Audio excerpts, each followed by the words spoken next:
Aku bongkar perselingkuhan suami dan sepupuku di depan umum. Mereka menyesal dan meminta ampun padaku. Assalamualaikum warahmatullahi wabarakatuh. Halo Bunda sahabat Ratna. Semoga Bunda dalam keadaan sehat dan selalu bahagia ya. Kali ini Ratna akan membawakan cerita yang bisa bikin nangis hingga gemes mendengarnya. Sebelum masuk ke ceritanya, silahkan absen terlebih dahulu bunda-bunda dari daerah mana saja. Buat yang sudah subscribe semoga rezekinya lancar ya. Bau vanila dan sandalwood hangat dari lilin aromaterapi menyambut Risa begitu ia melangkah masuk ke dalam apartemen mewah yang sudah 5 tahun menjadi singgasana cinta mereka. Malam itu, Risa dan Fahri merayakan ulang tahun pernikahan perak mereka yang kelima. Segala hal terasa sempurna. Seolah hidup mereka adalah kanvas yang dilukis tanpa cacat. Risa, seorang wanita berusia 30 tahun, berdiri di puncak karir sebagai pemilik event organizer, EO, ternama, sebuah profesi yang mengasah keahliannya dalam ketelitian, perencanaan yang matang, dan kemampuan membaca situasi. Di mata klien, Risa adalah arsitek kebahagiaan. Setiap acara yang ia tangani selalu sukses, setiap detail terjamah. Namun, di balik kemampuan profesionalnya, ia adalah seorang istri yang tulus, bahkan terlalu tulus, mempercayai suami dan keluarganya dengan sepenuh jiwa. Fahri, suaminya, 32 tahun, adalah gambaran ideal seorang pasangan. Manajer di perusahaan konsultan keuangan multinasional, posturnya tegap, senyumnya menenangkan, dan ia selalu menyuguhkan kata-kata manis yang membuat Risa merasa menjadi wanita paling beruntung di dunia. Mereka bertemu di sebuah acara amal yang diselenggarakan Risa, dan sejak itu, Fahri menjadi jangkar yang menahan badai lelahnya Risa. Fahri selalu berbicara tentang rencana masa depan, tentang rumah impian dengan halaman yang luas, dan tentang betapa ia mencintai Risa. Namun, belakangan ini, senyum sempurna itu terasa seperti topeng yang dikenakan tergesa-gesa.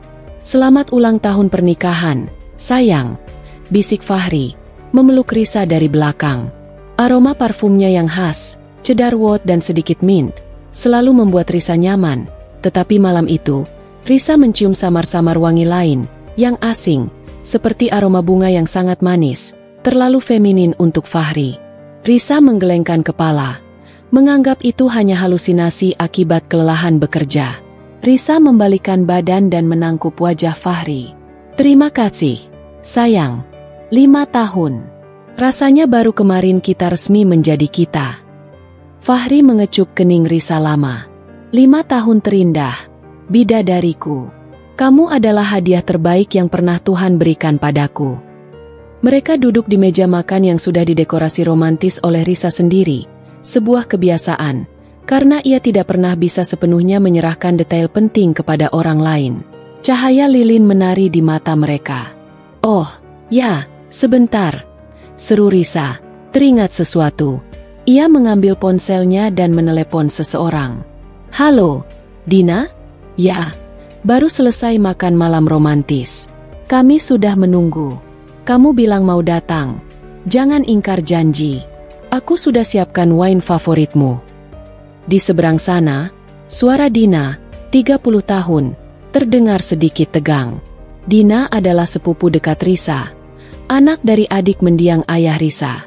Sejak kecil, mereka bagaikan dua keping mata uang yang tak terpisahkan, saling berbagi rahasia, cita-cita, bahkan patah hati pertama. Dina bekerja sebagai desainer interior lepas, karir yang memberinya banyak fleksibilitas. Risa sangat menyayangi Dina, memperlakukannya seperti adik kandung. Bahkan, Risa yang mengenalkan Dina kepada Fahri di awal pernikahan. Dina sering berkunjung, terkadang menginap, dan kehadirannya selalu menjadi pelengkap kebahagiaan Risa. Dina adalah jembatan yang menghubungkan Risa dengan kenangan masa lalu dan tawa masa kini. Aku akan segera ke sana, Riz. Maaf, tadi ada urusan mendadak. Kasih waktu aku 10 menit untuk ganti baju. Jawab Dina. Risa bisa merasakan nada terburu-buru yang aneh, seolah Dina sedang menyembunyikan sesuatu. Risa meletakkan ponselnya. Dina sebentar lagi datang. Tuh, kan, dia tidak mungkin melewatkan momen ini. Dia itu, kan sahabat terbaik kita. Fahri menyesap wainnya sedikit terlalu cepat. Kenapa harus Dina? Kenapa malam ini tidak kita nikmati berdua saja? Riz, setelah semua kerja kerasmu, kamu pantas mendapatkan malam yang intim, tanpa gangguan. Risa tertawa kecil. Memang tanpa gangguan. Sayang, Dina bukan gangguan. Dia keluarga. Dia pilar kekuatanku. Sama seperti kamu. Aku bersyukur punya kamu dan Dina di hidupku. Kalian pilar utamaku.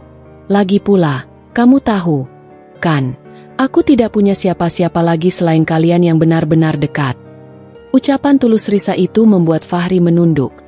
Matanya menatap dasar gelas. Fahri tidak berkomentar, hanya mengangguk pelan. Ada sekilas bayangan gelap yang melintas di matanya. Sebuah ekspresi yang tidak dikenali Risa. 15 menit kemudian, bel apartemen berbunyi. Dina masuk dengan nafas sedikit terengah-engah. Mengaku terjebak macet. Risa langsung memeluknya erat. Aduh, sepupu kesayanganku. Kamu datang juga. Ayo, duduk. Dina tampak cantik malam itu, mengenakan dress kasual yang rapi. Namun, Risa sekali lagi menangkap kejanggalan. Dina terlihat gelisah, dan ada bekas noda lipstik di kerah kemeja Fahri yang baru dikenakannya saat menyambut Dina tadi. Risa yakin, noda itu bukan milik lipstiknya, karena ia memakai warna nude malam itu, sementara yang tertinggal di kerah Fahri berwarna merah muda cerah. Kamu kenapa, Din? Wajahmu pucat. Apa macetnya separah itu? Tanya Risa khawatir. Dina tersenyum kaku. Ah, tidak, Riz. Hanya lelah sedikit. Seharian ini klienku menuntut banyak revisi desain. Kamu tahu, kan? Pekerjaan sebagai desainer interior, seperti menghidupkan mimpi di atas kertas yang harus diubah berkali-kali. Dina berusaha terlihat santai. Kamu seharusnya istirahat, Din. Kenapa tidak ambil cuti seminggu? Aku bahkan mau memberimu cuti di kantor baruku, kata Risa, tersenyum jahil, merujuk pada tawaran Risa agar Dina bergabung dengan tim Ionya sebagai desainer acara utama. Dina menolak, beralasan ia lebih suka bekerja lepas. Fahri tiba-tiba menyela. Nadanya sedikit tajam. Risa, jangan paksa Dina. Dia punya prinsip kerjanya sendiri. Lagi pula, bukankah kita akan membahas proposal gala charity bulan depan? Aku butuh fokusmu untuk itu. Risa terkejut dengan nada Fahri. Suaminya jarang sekali berbicara sekeras itu padanya, apalagi di depan Dina. Maaf, sayang, aku hanya ingin Dina bahagia, ujar Risa lembut, mencoba meredakan ketegangan yang tiba-tiba menyelimuti ruangan bagai kabut tipis. Dina dengan cepat mengalihkan pembicaraan. Tentu, Riz, kalian harus fokus. Aku datang hanya untuk memberikan hadiah ini. Selamat, ya, 5 tahun itu pencapaian luar biasa. Dina menyodorkan sebuah kotak kecil. Matanya bertemu dengan mata Fahri sekilas, dan Risa menangkap ada sebuah pesan tersembunyi yang terlintas dalam pandangan itu. Sebuah komunikasi tanpa kata yang terasa terlalu akrab. Setelah Dina pergi, suasana kembali hening, namun kehangatan yang tadi tercipta telah digantikan oleh rasa dingin yang menyusup perlahan. Risa merasa ada jarum kecil yang mulai menusuk-nusuk di ulu hatinya, mengusik benteng kepercayaannya. Fahri, panggil Risa pelan. Saat mereka bersiap tidur, ponselmu akhir-akhir ini sangat sibuk, ya? Kamu sering video call sampai larut malam. Aku dengar kamu bicara dengan nada sangat hati-hati, seolah-olah kamu takut aku mendengar. Fahri yang sedang meletakkan ponsel di nakas, langsung menoleh. Ekspresinya sedikit defensif. Oh, itu proyek besar, Riz. Proyek yang sangat besar. Klien dari Singapura. Mereka terikat waktu, jadi kami harus sering rapat tengah malam. Aku tidak bisa membiarkan klien itu lepas. Itu akan menaikkan posisiku di kantor. Ia menghela napas. Maaf kalau membuatmu merasa diabaikan. Ini hanya sementara. Kamu tahu, kan, aku melakukan ini juga untuk masa depan kita. Risa berjalan mendekat, memeluk suaminya erat. Aku mengerti, sayang. Aku percaya padamu. Aku hanya khawatir. Kamu. Sudah seperti papan catur yang selalu menghitung langkah. Jangan sampai kamu lupa istirahat. Aku tidak akan lupa, balas Fahri. Namun pelukannya terasa kurang erat dari biasanya. Malam itu, Risa tidur dengan perasaan bahwa ada celah yang terbuka dalam benteng pernikahannya. Saat Fahri terlelap, Risa diam-diam meraih ponsel suaminya yang terkunci. Ia adalah istri yang menjunjung tinggi privasi. Tidak pernah sekalipun ia menyentuh ponsel Fahri tanpa izin. Namun, malam ini, naluri ketelitiannya sebagai event organizer berteriak. Jari-jari Risa mengetikkan tanggal lahirnya, kode yang biasa digunakan Fahri. Berhasil. Risa tidak mencari pesan-pesan mesra. Ia mencari kejanggalan, seperti yang ia temukan di kerah kemeja Fahri. Ia membuka folder foto yang baru-baru ini dibuat Fahri. Kosong. Lalu ia membuka galeri foto yang tersembunyi, yang dinamai Fahri, dokumen proyek. Di sana, Risa menemukan beberapa foto tangkapan layar, bukan tentang proyek, melainkan tiket pesawat ke Bali, dengan tanggal 3 minggu yang lalu. Tiket itu atas nama Fahri dan sebuah nama yang tertutupi oleh widget jam. Risa mencoba menggeser widget itu, tetapi gagal. Tiba-tiba, mata Risa terhenti pada satu detail kecil di foto tiket itu. Sebuah cincin yang melingkari salah satu jari Fahri yang memegang tiket. Cincin itu, yang seharusnya hanya dipakai di jari manis Risa, terlihat di jari Fahri. Ia ingat pernah memberikan cincin itu sebagai hadiah ulang tahun Fahri 2 tahun lalu. Tetapi Risa yakin Fahri tidak pernah memakainya karena ia lebih suka cincin kawin mereka. Cincin itu diberikan Risa setelah Dina membantu Risa memilihnya. Keringat dingin membasahi punggung Risa. Jantungnya berdentum-dentum, keras, seolah ingin meledakkan sangkar tulangnya. Risa mengembalikan ponsel itu ke tempat semula, memastikan Fahri tidak terbangun. Risa memejamkan mata. Ia memikirkan Dina, sepupunya yang ia cintai. Ia memikirkan Fahri, suami yang ia percayai sepenuh jiwa. Tidak mungkin. Aku pasti salah lihat. Tidak mungkin dua pilar kekuatanku sedang runtuh secara bersamaan. Risa memutuskan untuk tidak gegabah. Naluri event organizernya mengambil alih. Ia tidak akan membuat keributan. Ia akan membuat rencana, sebuah skenario yang sempurna. Ia akan mengumpulkan setiap puzzle yang tercecer, setiap kiasan dusta, dan menyusunnya menjadi sebuah panggung pengungkapan yang tidak akan pernah dilupakan siapapun. Malam itu, di samping suaminya yang tidur pulas, Risa sudah memutuskan, ia akan memulai proyek paling besar dan paling berbahaya dalam hidupnya. Membongkar kebohongan, satu persatu, dengan kecerdasan yang selama ini ia gunakan untuk menciptakan kebahagiaan orang lain. Dan langkah pertama Risa adalah menghubungi seseorang yang profesional dalam menangani kasus-kasus pelik dan yang paling ia percayai dalam integritas. Pak Danu. Pagi akan segera tiba, dan Risa harus segera membuat janji temu. Permainan baru saja dimulai. Pagi merangkak naik, membawa serta beban dingin dari malam yang tidak tenang. Risa terbangun sebelum alarm berbunyi. Di sampingnya, Fahri masih pulas, tampak damai, seolah tidur di atas hamparan sutra kepercayaan yang baru saja ia koyak. Risa menatap wajah suaminya, mencari jejak kebohongan di garis rahang atau kerutan mata, tetapi yang ia temukan hanyalah Fahri yang familiar, suami yang dulu ia yakini sebagai belahan jiwanya. Rasa sakit itu bukan lagi tusukan jarum, melainkan palu godam yang menghantam dada. Risa segera bersiap.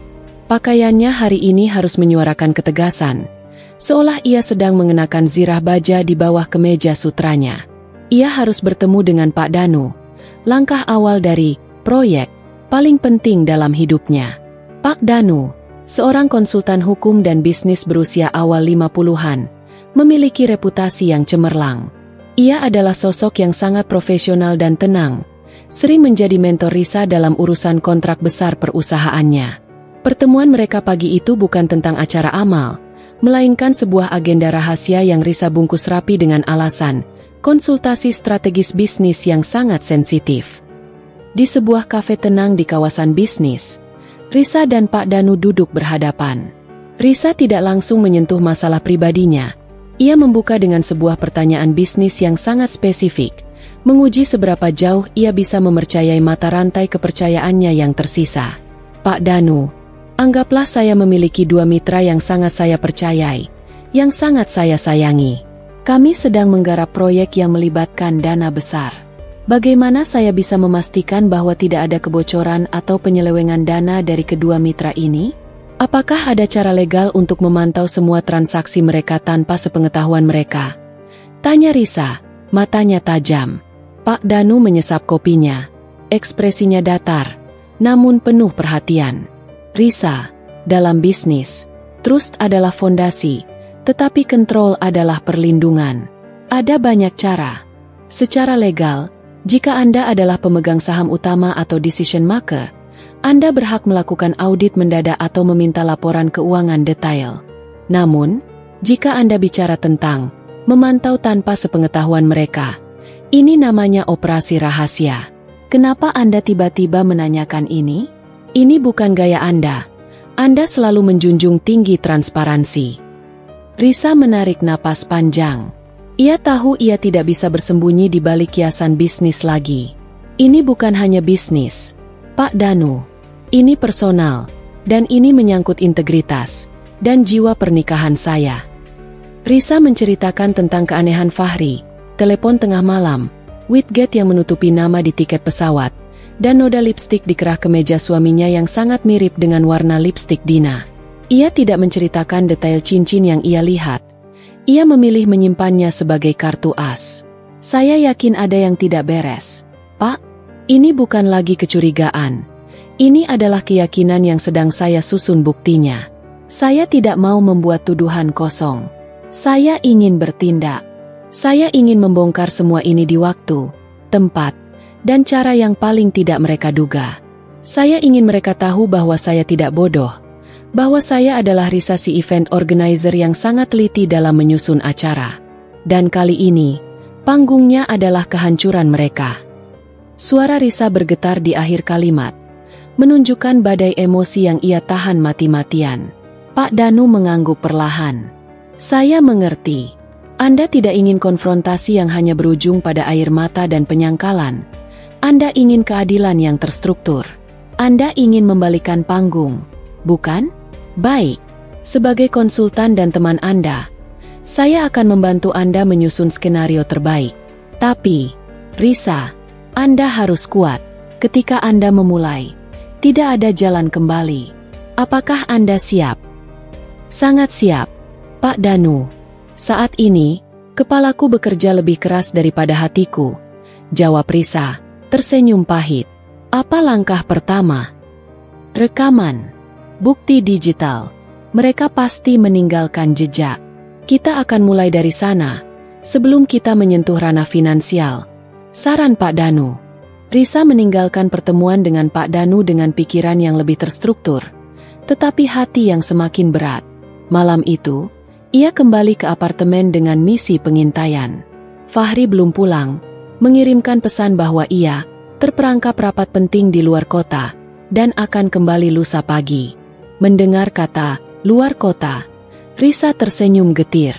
Skenario yang sama, hanya lokasi yang berubah. Risa duduk di depan laptop Fahri.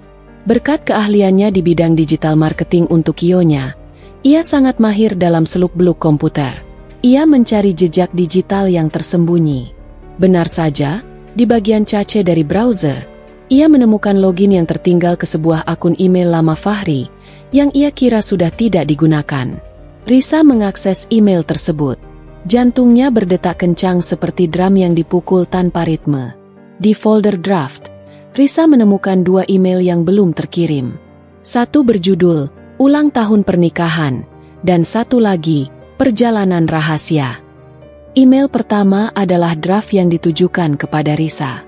Isinya manis, penuh rayuan, persis seperti yang Fahri katakan padanya malam itu. Risa menggeleng. Bahkan kata-katanya pun sudah direncanakan, seperti naskah drama murahan. Email kedua, yang ditujukan kepada Dina, membuat darah Risa mendidih.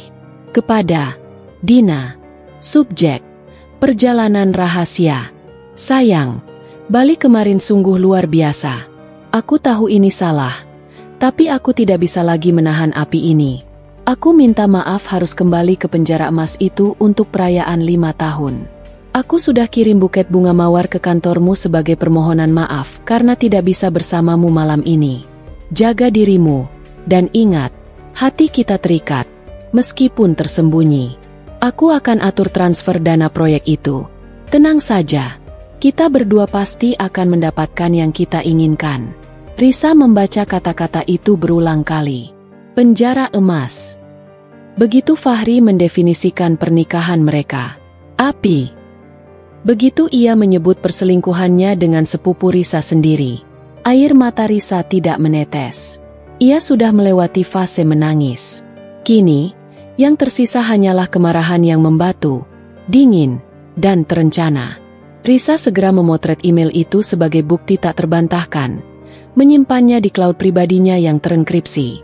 Keesokan harinya, Risa pergi ke kantor Fahri, beralasan ingin memberikan kejutan makan siang. Ia tahu Fahri masih di luar kota, tetapi ia ingin mengamati suasana dan memastikan detail kecil yang terlewat. Saat ia melewati meja kerja Fahri, ia melihat ada sesuatu yang berbeda. Sebuah buket bunga mawar merah yang besar dan mewah, diletakkan di sudut meja kerjanya.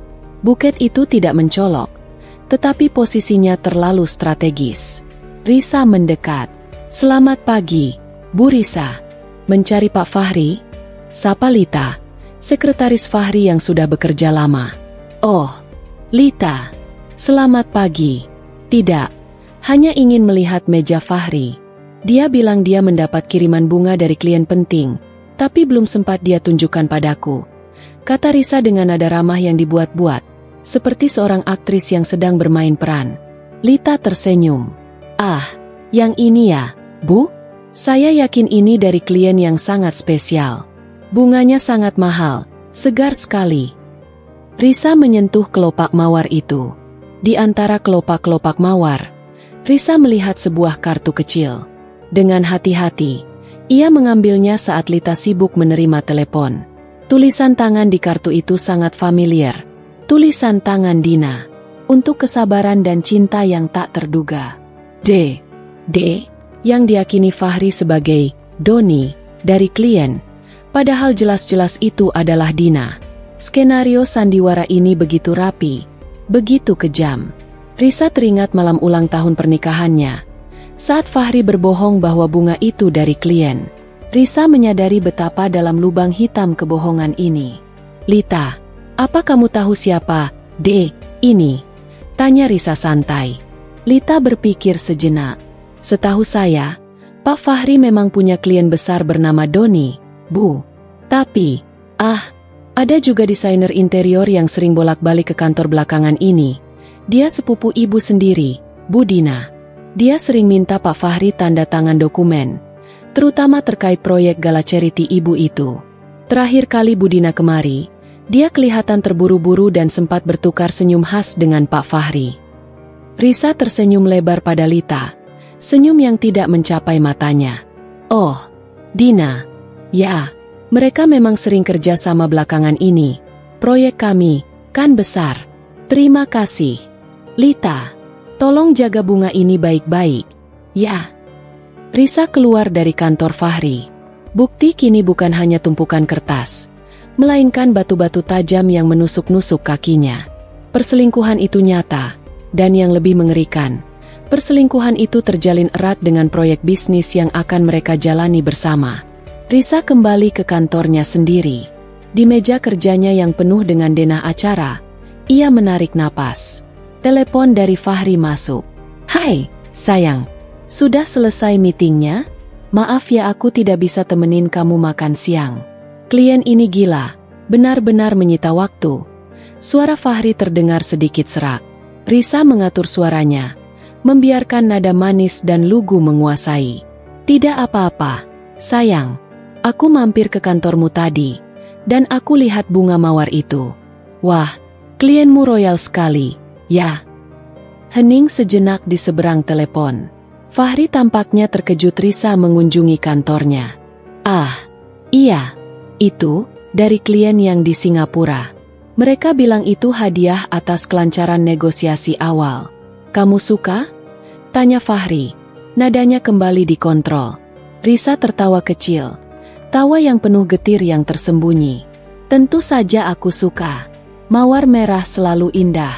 Tapi, aku lihat ada kartu kecil di sana.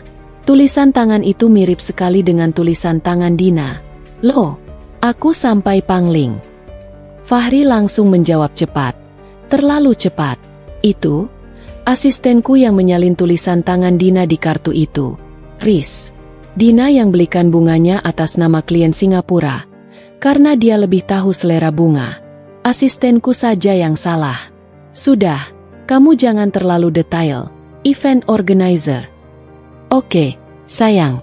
Maaf. Ini hanya naluri profesional. Sampai jumpa lusa pagi. Ya, aku sudah merindukanmu, kata Risa, mengakhiri percakapan.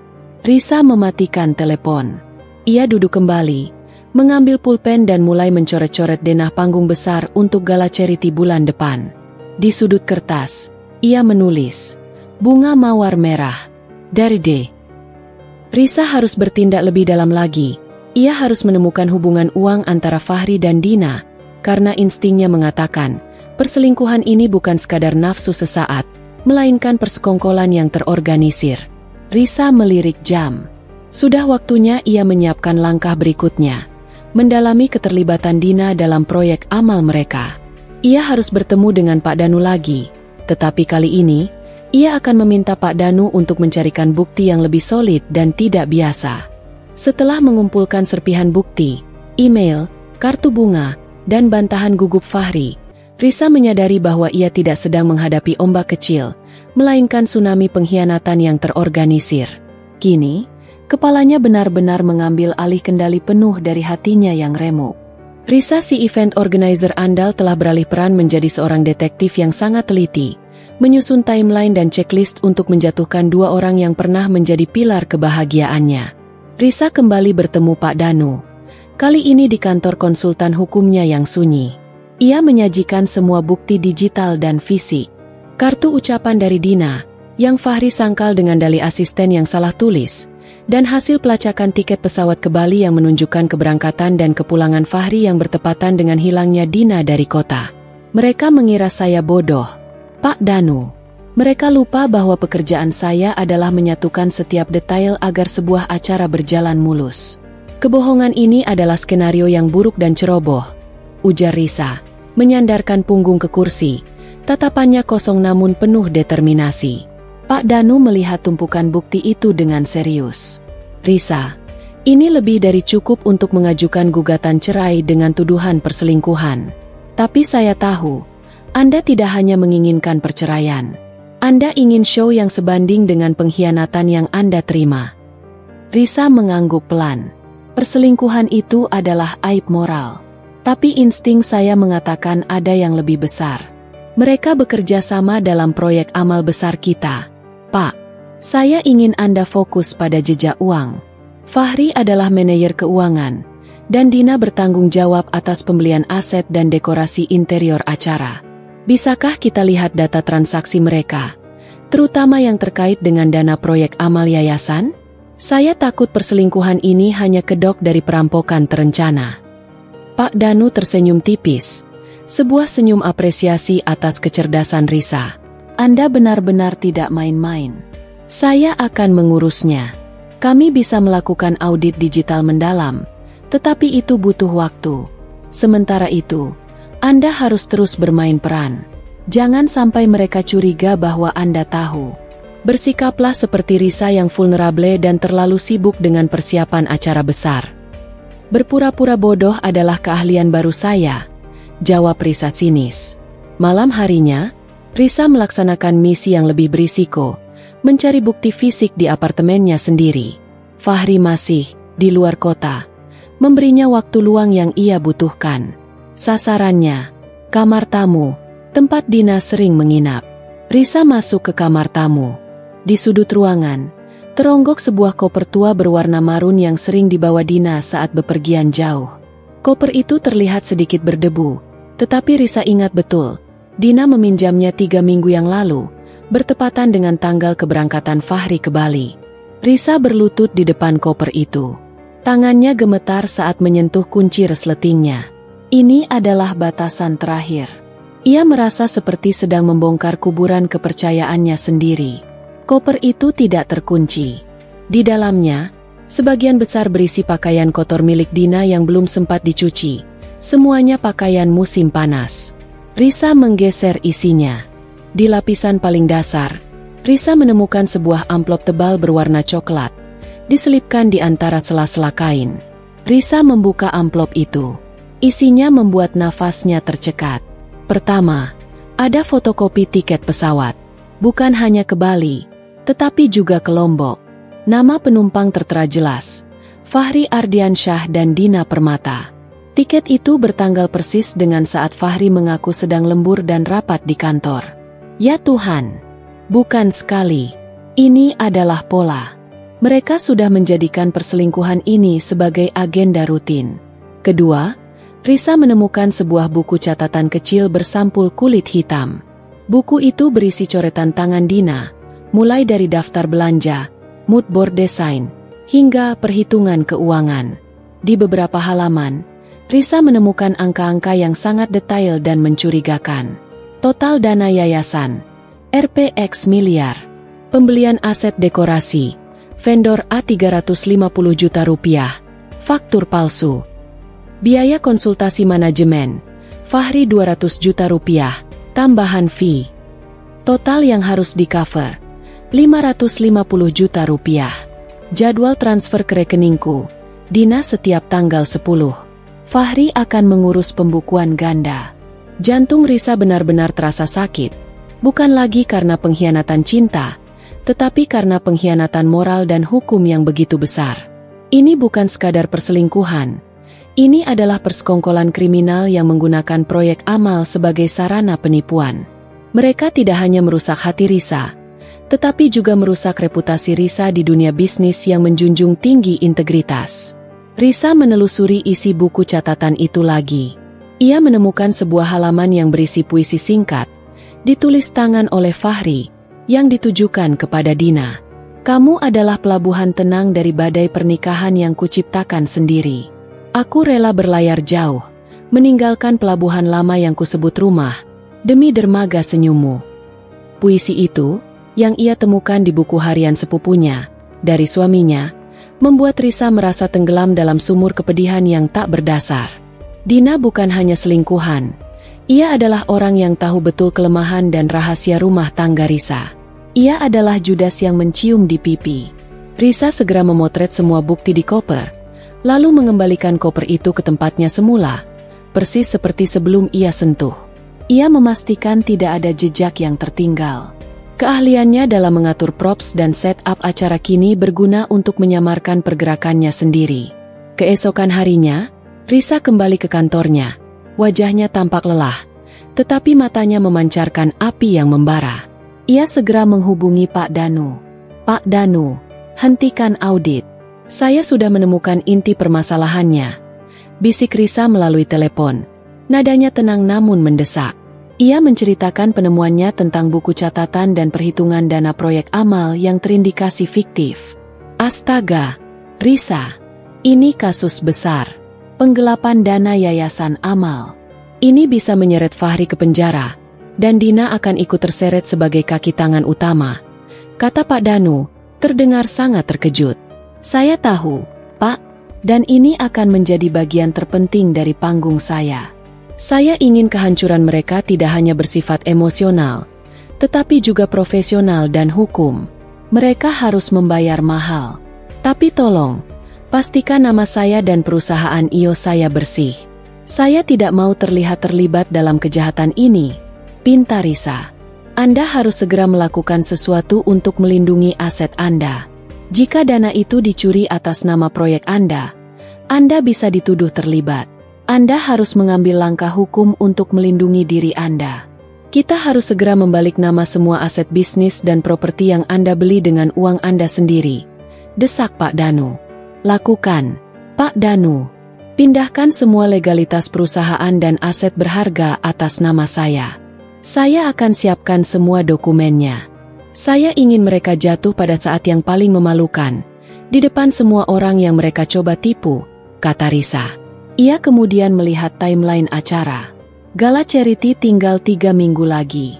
Pak Danu, saya ingin menggunakan acara gala charity itu sebagai panggung pengungkapan. Fahri dan Dina sangat antusias. Mereka pasti akan ada di sana, di pusat perhatian, di samping saya. Saya ingin kejutan itu menjadi badai pasir yang menelan reputasi mereka. Risa, ini sangat berisiko. Anda akan mempertaruhkan reputasi Anda sendiri. Peringat Pak Danu. Justru itu, Pak, saya akan menggunakan keahlian saya. Saya akan menyusun skenario yang sempurna. Saya akan menjadi dalang yang menggerakkan tali pengkhianatannya sendiri. Tolong, siapkan semua berkas gugatan cerai dan dokumen. Hukum untuk penipuan. Begitu acara selesai, kita akan bergerak cepat. 3 hari kemudian, Fahri pulang dari luar kota. Ia tampak lelah, tetapi berusaha bersikap manis. Ia memeluk Risa erat dan menciumnya, tetapi Risa merasa seperti memeluk sebatang kayu mati yang sudah lama keropos. Aku pulang, sayang. Maafkan aku ya, 3 hari ini aku seperti terputus dari dunia luar, kata Fahri, sambil mengusap rambut Risa. Aku mengerti, sayang. Pekerjaan memang kejam, jawab Risa, tersenyum tulus, senyum yang disembunyikan di balik topeng kesabaran. Aku sudah atur ulang jadwal kita minggu depan. Kita harus fokus pada gala charity. Dina sudah menanyakan detail dekorasi berkali-kali. Dia sangat serius dengan proyek ini.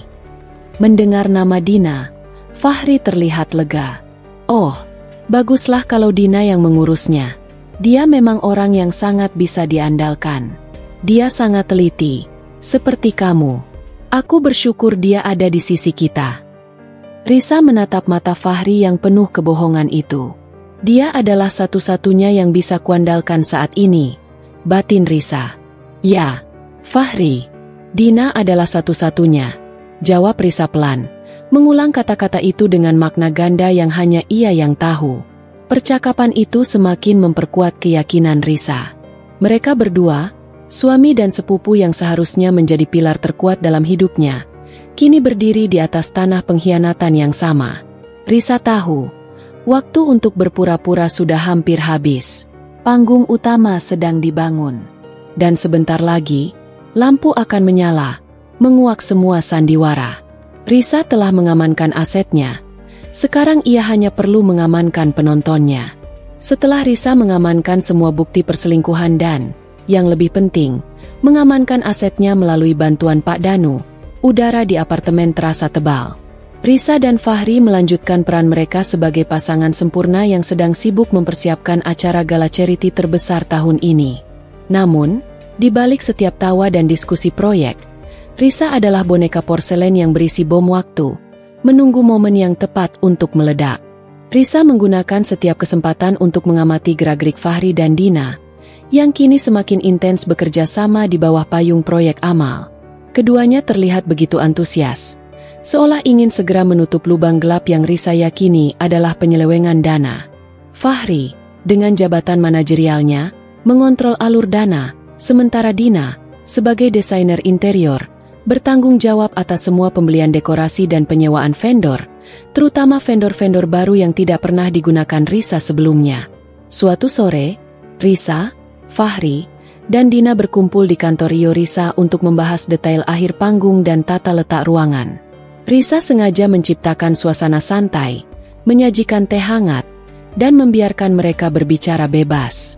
Fahri, aku sudah transfer sisa biaya sewa LED screen terbesar yang pernah kita pakai. Kamu yakin vendor ini bisa menanggung beban visual acaranya? Ini acara terbesar kita, tanya Risa. Matanya menatap Fahri lurus-lurus. Sebenarnya, Risa sudah mengatur vendor LED terbaik, dan ia tahu vendor ini tidak pernah bermasalah. Fahri tertawa, sedikit berlebihan. Tentu, sayang. Vendor ini adalah rekanan lamaku di kantor. Mereka sangat profesional. Percayalah, teknologinya adalah yang terbaru. Kita butuh tampilan yang maksimal untuk siaran langsung nanti. Betul, Riz. Sela Dina, bersemangat. Aku sudah membuat desain tata letak yang akan membuat semua tamu merasa terkesima. Konsepnya adalah transparansi, dengan banyak kaca dan cahaya, menampilkan seolah-olah semua orang bisa melihat ke dalam jantung yayasan ini. Risa hampir tersedak tehnya. Transparansi. Kata itu terasa seperti pedang bermata dua yang diucapkan tanpa sadar oleh Dina. Konsep yang menarik. Din. Transparansi. Ulang Risa, menekankan kata itu. Aku suka. Tapi, apakah semua vendor yang kamu pilih sudah terdaftar secara resmi di yayasan? Mengingat ini proyek amal, kita harus benar-benar bersih dalam setiap pengeluaran. Dina tampak sedikit gelisah. Ia membetulkan posisi duduknya. Sudah, Riz. Semuanya legal. Hanya saja beberapa vendor baru ini meminta pembayaran tunai di muka. Itu yang sedikit merepotkan Fahri. Fahri segera menimpali. Wajahnya menunjukkan kelelahan. Ya, Riz. Jangan khawatir. Semua pembukuan sudah aku atur rapi. Kita akan presentasi di depan Dewan Pengawas Yayasan minggu depan. Semua angka akan terlihat bersih, seperti air pegunungan. Katanya, mencoba meyakinkan Risa. Air pegunungan yang tercemar kotoran kebohongan. Batin Risa dingin. Baiklah, aku percaya kalian. Tapi, Fahri, aku butuh bantuanmu dalam satu hal. Aku ingin ada bagian pidato kejutan. Aku ingin kamu naik ke panggung dan memberikan pidato yang sangat menyentuh tentang pentingnya integritas dan kesetiaan dalam hubungan, baik dalam pernikahan maupun bisnis. Kamu sangat pandai bicara, suamiku. Pinta Risa, melempar senyum penuh makna. Fahri dan Dina saling pandang sekilas. Tatapan itu cepat, tetapi Risa menangkapnya. Ada campuran antara rasa panik dan kelegaan. Panik karena Risa meminta pidato tentang integritas, tetapi lega karena Risa tampak tidak mencurigai apapun, dan justru mempercayakan panggung penting padanya. Pidato? Tentu saja. Sayang, aku akan siapkan yang terbaik. Sebuah pidato yang datang dari lubuk hati terdalam. Janji Fahri. Suaranya dipenuhi janji palsu. Risa mengangguk puas. Bagus. Aku akan merancang urutan acara agar pidato kamu menjadi highlight sebelum penyerahan donasi. Dan Dina, aku ingin kamu duduk di barisan paling depan, di kursi VIP persis di bawah panggung utama. Kamu adalah sepupuku dan juga tim utama di balik keindahan acara ini. Kamu pantas mendapatkannya. Dina tersenyum lebar. Tampak terbuai dengan sanjungan itu. Ia tidak tahu, kursi VIP itu adalah kursi penonton di panggung pembongkaran aibnya sendiri. Setelah pertemuan usai, Risa segera menghubungi Pak Danu lagi.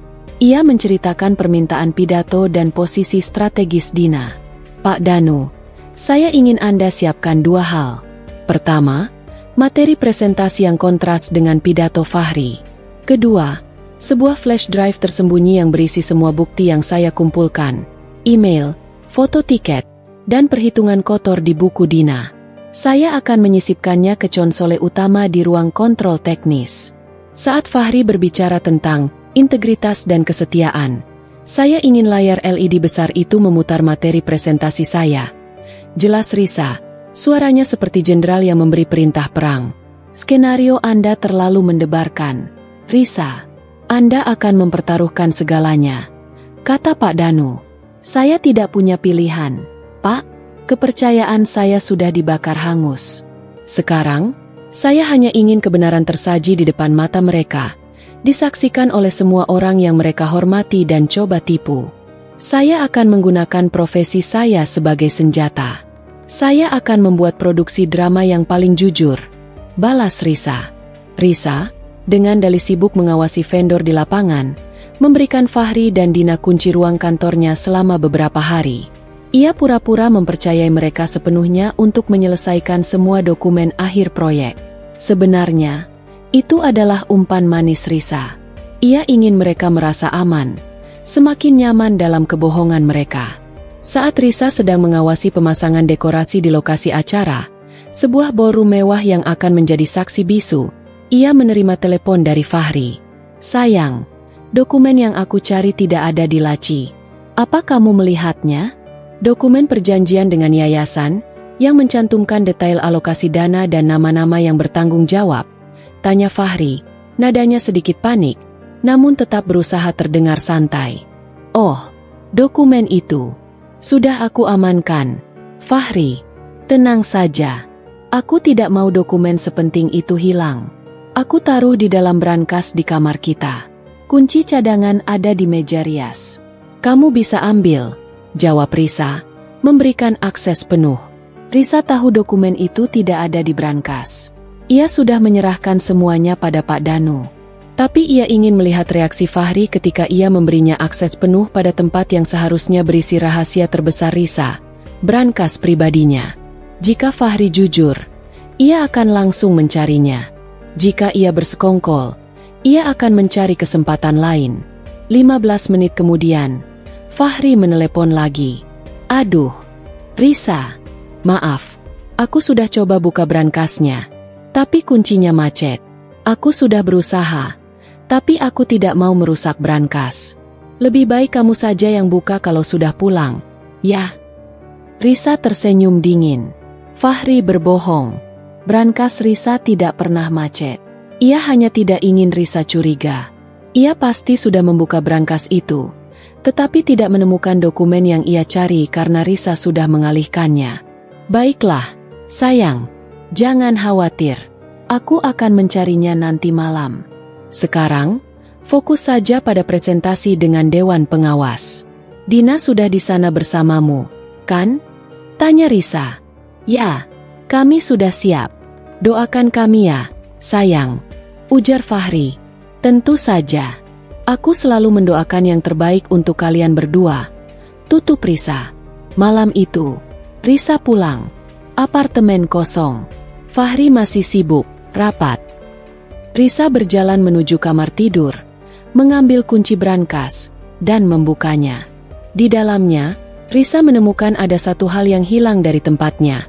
Sebuah post-it kuning yang biasa ia gunakan untuk mencatat kode-kode akses penting. Meskipun Risa yakin ia sudah mengubah semua kata sandi penting, Fahri jelas-jelas mencari informasi rahasia Risa. Risa kembali ke meja kerjanya. Denah panggung semakin dipenuhi coretan.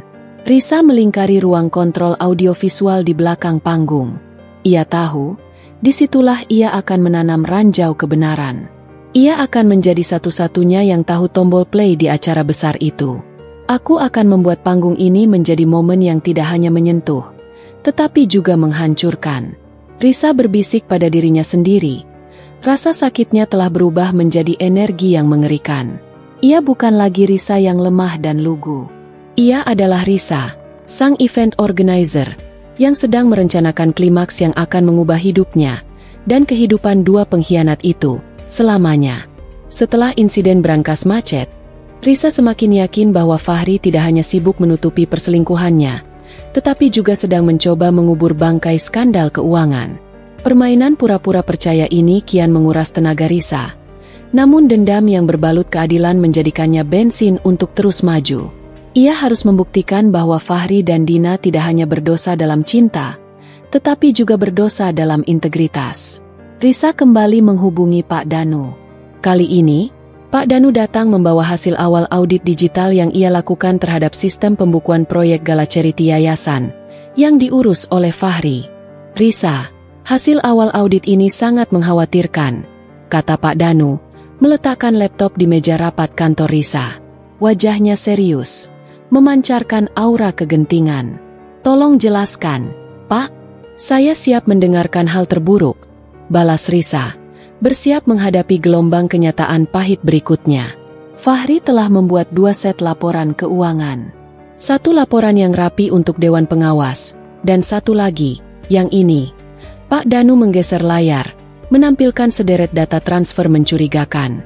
Ada transfer dana dalam jumlah yang sangat besar, mencapai ratusan juta, dengan kode, biaya konsultasi manajemen khusus, yang tidak tertera dalam anggaran awal proyek. Risa mendekatkan diri ke layar. Kemana dana itu ditransfer, Pak? Ke rekening bank atas nama Dina Permata.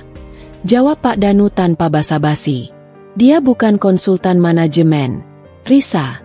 Dia desainer interior, dan biaya desainnya sudah dibayar terpisah, melalui vendor lain. Transfer ini ilegal dan jelas merupakan upaya penggelapan dana. Ini bukan perselingkuhan yang dibiayai. Ini adalah kemitraan kriminal yang disamarkan dengan perselingkuhan. Dada Risa terasa sesak. Ia sudah menduganya dari coretan di buku Dina, namun melihat bukti transfer bank resmi yang dilakukan oleh suaminya kepada sepupunya, benar-benar menghancurkan sisa-sisa kemanusiaan di benaknya. Pengkhianatan cinta bisa dimaafkan, tetapi pengkhianatan kepercayaan publik dan penipuan dana amal adalah dosa yang tak terampuni. Mereka memanfaatkan proyek amal ini, Pak. Mereka menjadikan yayasan yang seharusnya kita bantu sebagai ladang emas untuk mereka sendiri, kata Risa, suaranya tercekat. Itulah mengapa mereka sangat antusias dengan proyek ini. Bali dan Lombok itu hanya bonus dari keuntungan kotor mereka. Tepat. Dan Fahri, dengan posisinya, pasti berdalih bahwa transfer ke Dina adalah pembayaran kepada subvendor rahasia atau komisi cepat. Tapi di mata hukum, ini adalah penipuan terstruktur. Kami sudah mengumpulkan semua data ini. Ini akan menjadi peluru tajam Anda, Risa. Peluru tajam yang akan saya tembakkan di panggung gala charity, Risa membalas.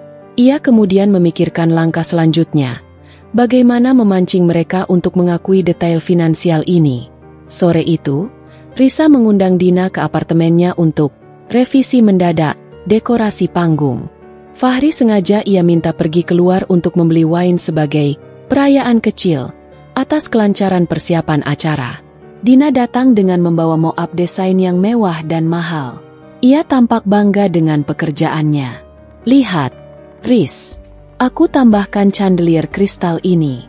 Ini akan memantulkan cahaya ke seluruh ballroom, membuat suasana terasa sangat agung dan mahal. Jelas Dina menunjuk gambar itu dengan bangga. Risa mengamati mock-up itu. Indah, Din. Sangat berkelas. Tapi, chandelier ini, bukankah ini vendor A? Vendor yang kamu bilang meminta pembayaran tunai di muka. Dina mengangguk. Ya, Riz. Vendor itu memang agak unik. Tapi kualitasnya tak tertandingi. Aku jamin, semua tamu akan terkesima. Aku penasaran, Din. Kenapa vendor ini tidak mau transfer?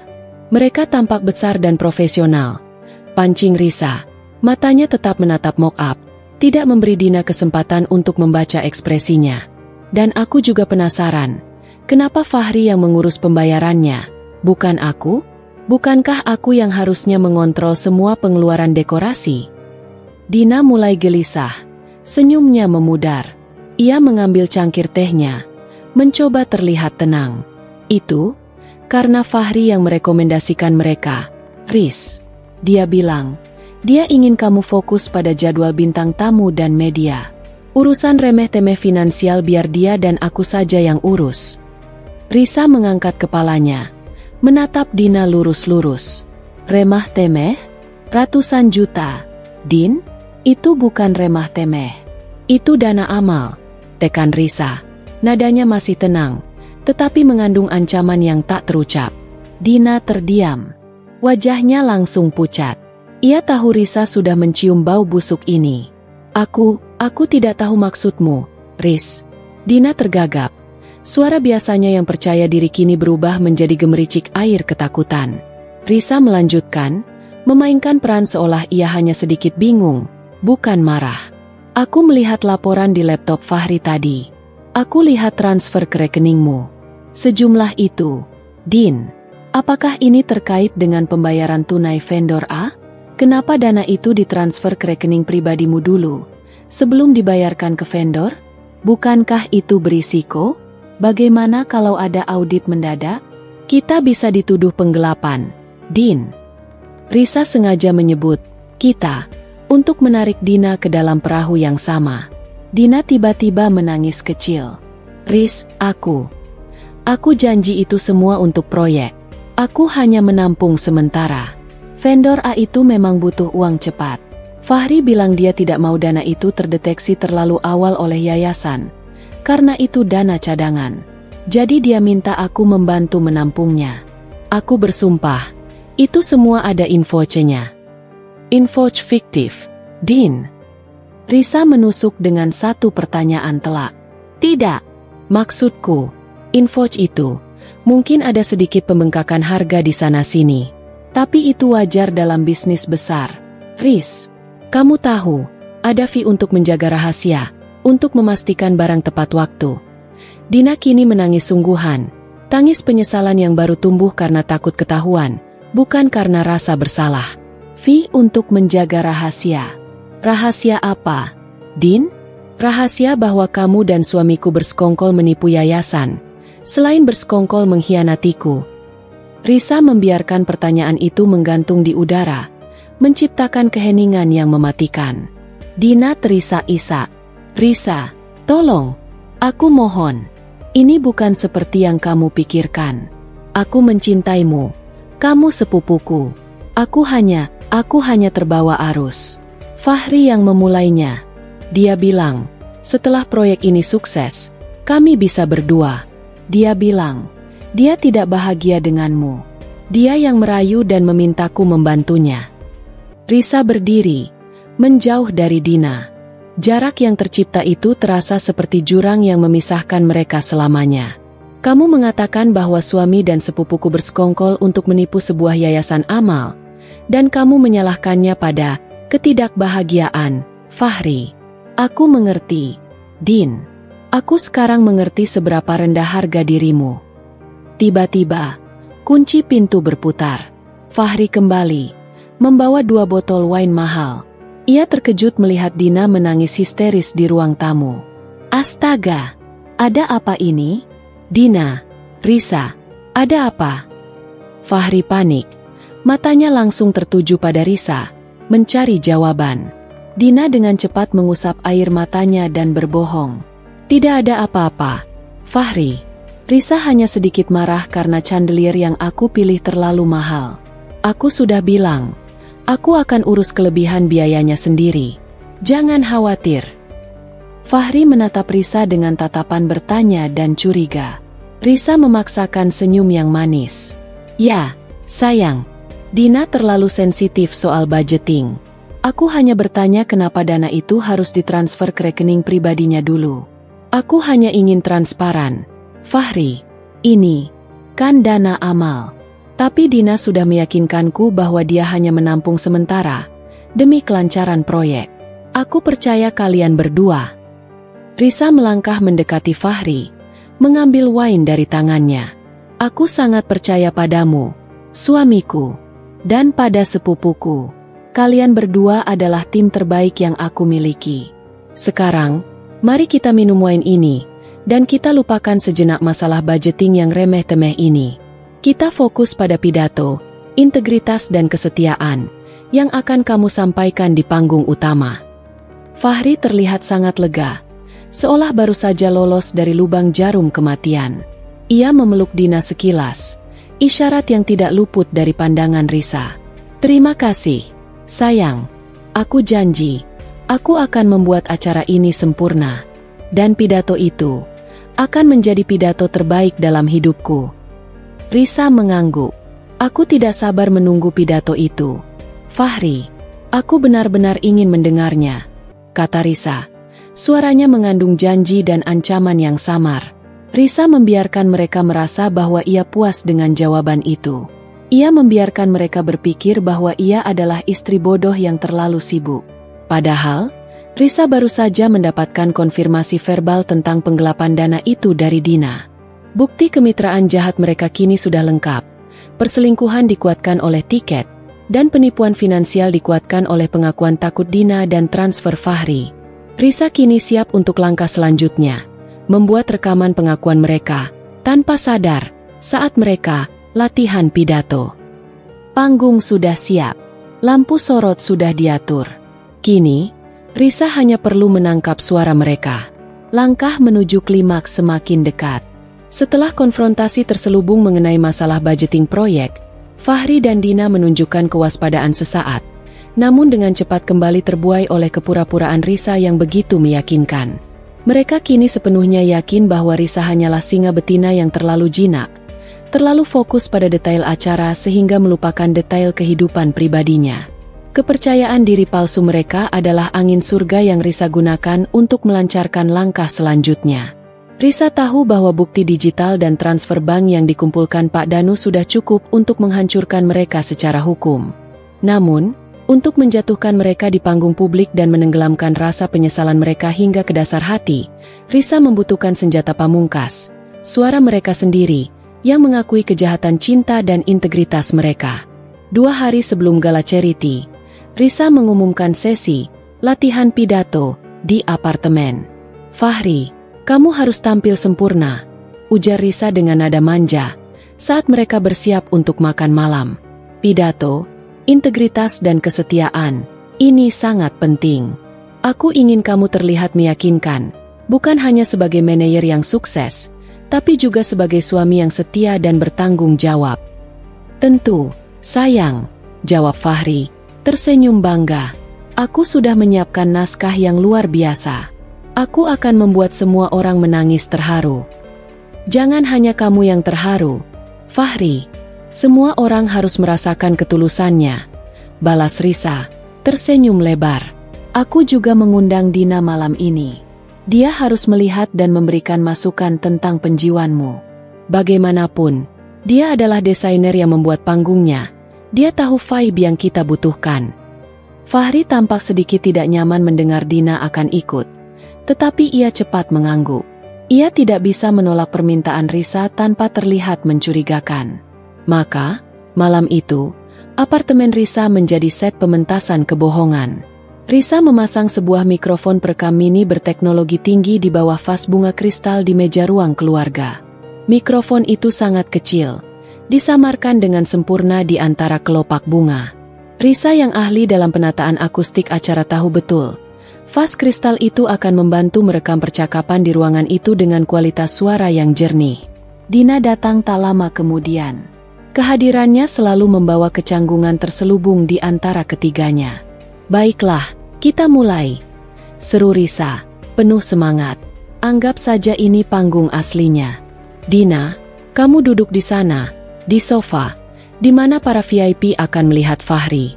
Fahri, kamu berdiri di tengah. Anggap saja ini mimbar. Pidato."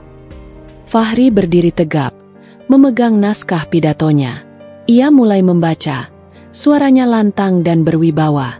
"Hadirin sekalian, integritas, kata yang mahal harganya. Dalam bisnis, integritas adalah janji. Dalam hidup, integritas adalah kesetiaan. Dan dalam pernikahan, kesetiaan adalah jiwa dari segalanya." Fahri membaca naskahnya dengan penuh penjiwaan. Ironi dalam kata-katanya membuat hati Risa terasa seperti diiris-iris kaca. Ia harus menahan semua emosinya, mempertahankan ekspresi wajah yang penuh dukungan. "Bagaimana, Din? Tone-nya sudah dapat?" tanya Fahri, setelah menyelesaikan bagian pembuka. Dina bertepuk tangan pelan. "Penjiwaanmu luar biasa, Fahri. Tapi mungkin kamu bisa lebih menekankan lagi kata kesetiaan. Buat seolah-olah kamu benar-benar pria yang paling setia di dunia." Risa menyela dengan tawa renyah. "Ah, Dina benar. Fahri, tambahkan improvisasi, sedikit drama. Anggap saja kamu sedang berbicara tentang sesuatu yang paling kamu takutkan hilang. Kesetiaan itu adalah benang sutra yang jika putus, tidak akan bisa disambung lagi." Fahri mengangguk. "Ide bagus, sayang." Risa sengaja pergi ke dapur untuk mengambil camilan, meninggalkan Fahri dan Dina berdua. Ini adalah momen yang ia tunggu. Dengan mikrofon perekam yang aktif, ia berharap mereka akan membicarakan hal-hal yang tidak seharusnya. Di dapur, Risa berdiri tegang, berpura-pura mencuci tangan, sementara telinganya fokus pada suara samar dari ruang tamu. Terdengar suara Fahri, yang kini jauh lebih pelan, seperti bisikan. "Astaga, aku hampir muntah saat harus berbicara tentang kesetiaan di depan Risa." "SSST, pelankan suaramu," bisik Dina khawatir. "Risa sedang di dapur." "Tapi aku setuju. Aku tidak sanggup melihat wajahnya. Aku merasa seperti seorang perampok yang berpura-pura menjadi penjaga rumah." Fahri tertawa kecil, Suara tawa itu menusuk jantung Risa. Kita memang perampok. Sayang, kita merampok cinta dan uangnya. Tapi untungnya Risa terlalu sibuk, terlalu naif. Dia percaya kita berdua adalah tim yang solid. Dia bahkan mempercayakan semua pembukuan padaku. Gila, kan? Aku takut. Fahri, semalam aku tidak bisa tidur. Aku takut Risa menemukan transfer itu. Ratusan juta itu. Fahri, kalau yayasan sampai tahu, kita tidak hanya kehilangan semua ini, tapi kita juga bisa dipenjara. Suara Dina terdengar benar-benar panik. Tenang, sayang. Laporan yang aku kirim ke Dewan Pengawas sudah dimanipulasi dengan sempurna. Aku menggunakan akun fiktif untuk menutupi jejak. Dan Risa? Dia hanya melihat transfer kecil ke rekeningmu. Itu pun sudah aku jelaskan sebagai biaya penampungan sementara. Dia menerima penjelasan itu. Dia terlalu mencintaiku hingga membutakan matanya. Fahri terdengar sangat yakin dengan dirinya sendiri. Dina menarik napas lega. Tapi bagaimana kalau Risa tiba-tiba ingin melakukan audit mendadak sebelum acara? Dia itu ahli dalam detail. Fahri, dia bisa melihat kejanggalan sekecil apapun. Dia tidak akan melakukannya. Dia takut merusak kepercayaan kita. Lagi pula, sebelum acara dimulai, kita harus memastikan dana yang kita pinjam sudah kita investasikan di tempat yang aman. Setelah proyek ini sukses, kita akan terbang. Tinggalkan penjara emas ini, janji Fahri. Nadanya kembali mesra. Risa di dapur, bersandar pada meja kitchen set yang dingin, memejamkan mata. Air mata akhirnya menetes. Tetapi ini bukan air mata kesedihan, melainkan air mata kekalahan total dari kemanusiaan. Mereka tidak hanya berselingkuh, mereka merencanakan kehidupan baru di atas kehancuran reputasi dan keuangan Risa. Mereka menyebut pernikahan Risa sebagai penjara emas. Risa diam-diam kembali ke ruang tamu, berpura-pura membawa sepiring kue. Nah, bagaimana? Sudah selesai latihannya? Tanyanya, suaranya ceria, seolah ia tidak mendengar sepatah kata pun. Fahri dan Dina segera duduk tegak, kembali ke mode profesional. Sempurna. Sayang, Dina banyak membantu. Aku akan membuat pidato ini menjadi masterpiece, kata Fahri, sambil meraih tangan Risa dan menciumnya. Risa tersenyum pada Fahri, senyum yang menyimpan ribuan rahasia dan rencana pembalasan. Aku yakin itu. Kalian berdua memang tim yang tidak tertandingi. Aku bersyukur kalian ada di sisiku, menjaga proyek ini tetap on track. Selalu, Riz, kami akan selalu ada untukmu, jawab Dina. Nadanya terdengar meyakinkan, padahal Risa tahu persis, itu adalah nyanyian kebohongan terakhirnya.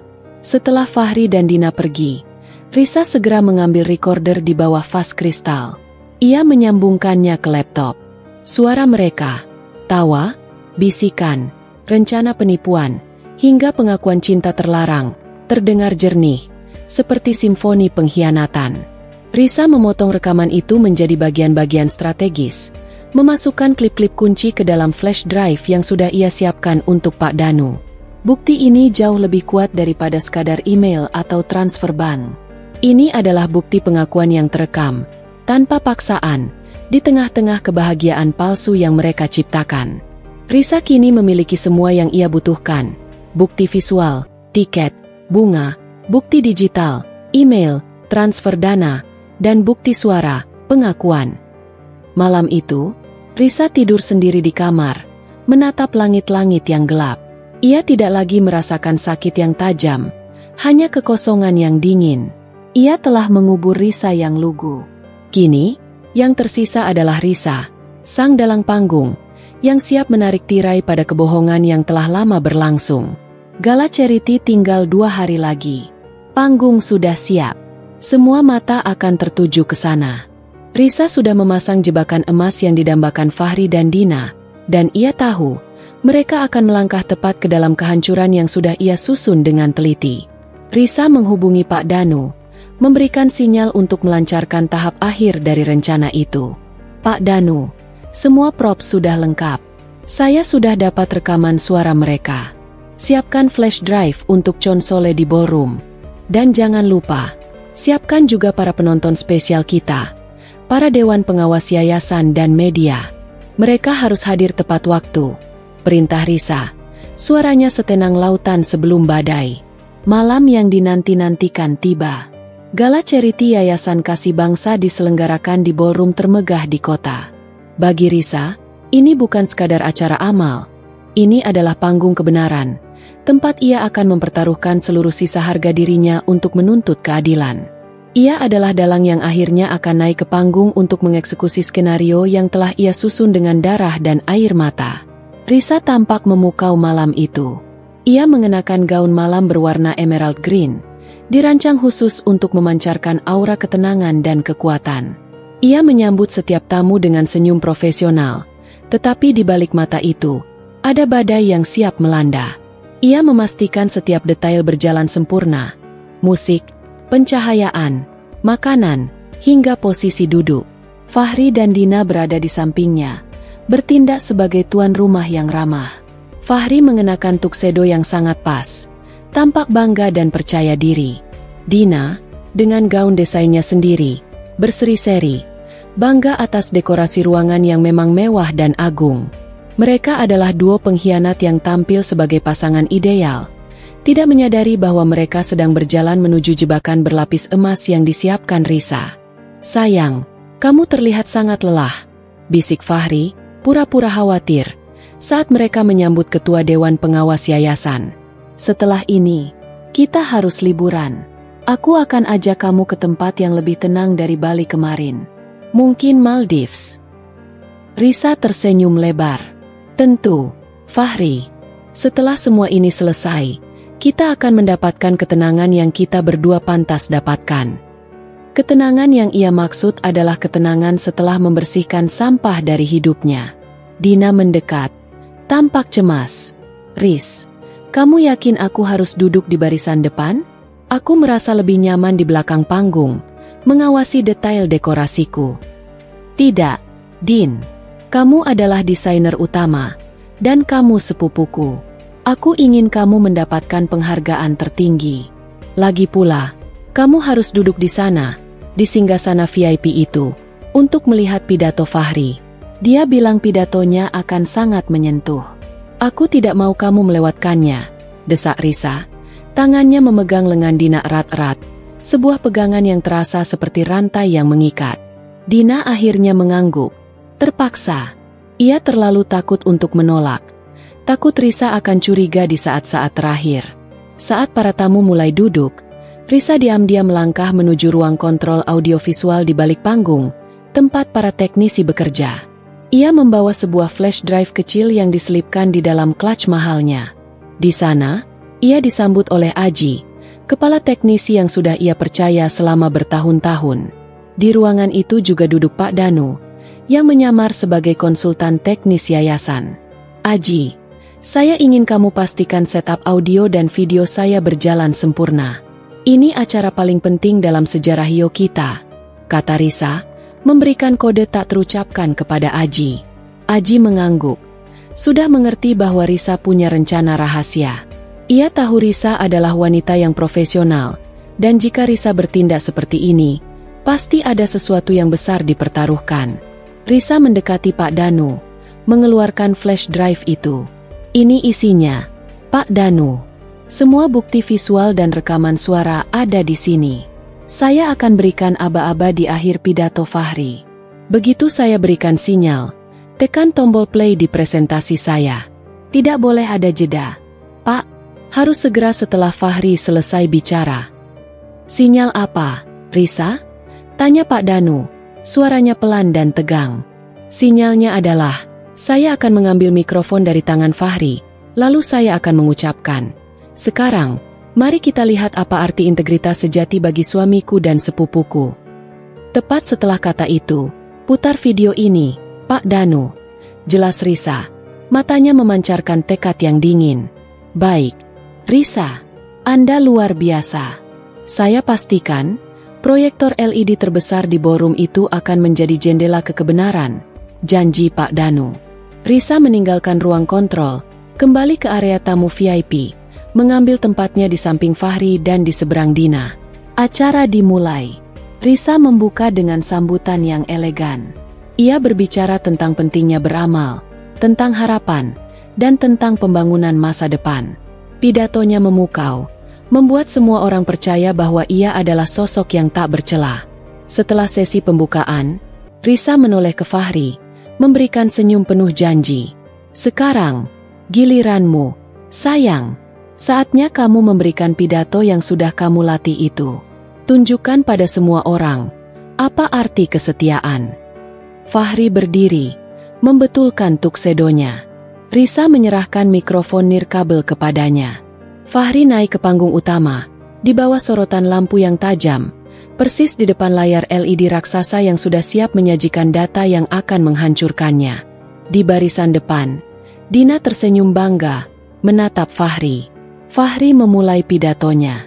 Suaranya bergetar sedikit di awal, tetapi ia cepat menguasai panggung, kembali menjadi manajer percaya diri yang pandai merangkai kata. "Hadirin sekalian," mulai Fahri. Suaranya bergema di seluruh ballroom. "Malam ini, kita bicara tentang harapan, tentang yayasan yang kita dukung. Tapi saya ingin berbicara tentang pondasi dari setiap keberhasilan, integritas dan kesetiaan. Dalam hidup, dalam pekerjaan, dan terutama, dalam hubungan. Kesetiaan adalah mata uang yang tidak bisa dibeli dengan uang. Kesetiaan adalah janji yang harus kita jaga dengan segenap jiwa." Risa berdiri di pinggir panggung, menatap Fahri. Setiap kata yang keluar dari mulutnya terasa seperti luduhan panas di wajah Risa. Ironi ini begitu kejam, begitu memuakan. Fahri melanjutkan, menatap ke arah Risa di pinggir panggung. "Saya ingin berterima kasih kepada istri saya, Risa. Dia adalah teladan kesetiaan. Dia adalah mercusuar yang menuntun saya pulang setiap malam. Saya bersumpah, tidak ada hal di dunia ini yang lebih berharga bagi saya selain kepercayaan yang ia berikan. Saya berjanji, saya akan selalu menjaganya, dan menjunjung tinggi integritas dalam setiap langkah hidup saya. Karena tanpa kesetiaan, kita tidak punya apa-apa." Pidato Fahri diakhiri dengan tepuk tangan meriah. Para tamu, terharu dengan kemesraan palsu itu, bangkit berdiri memberikan standing ovation.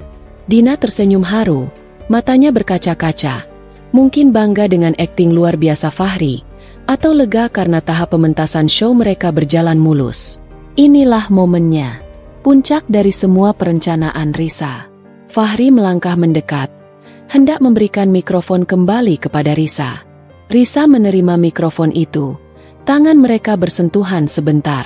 Risa merasakan getaran hangat dari tangan Fahri, sebuah sensasi yang kini terasa menjijikan.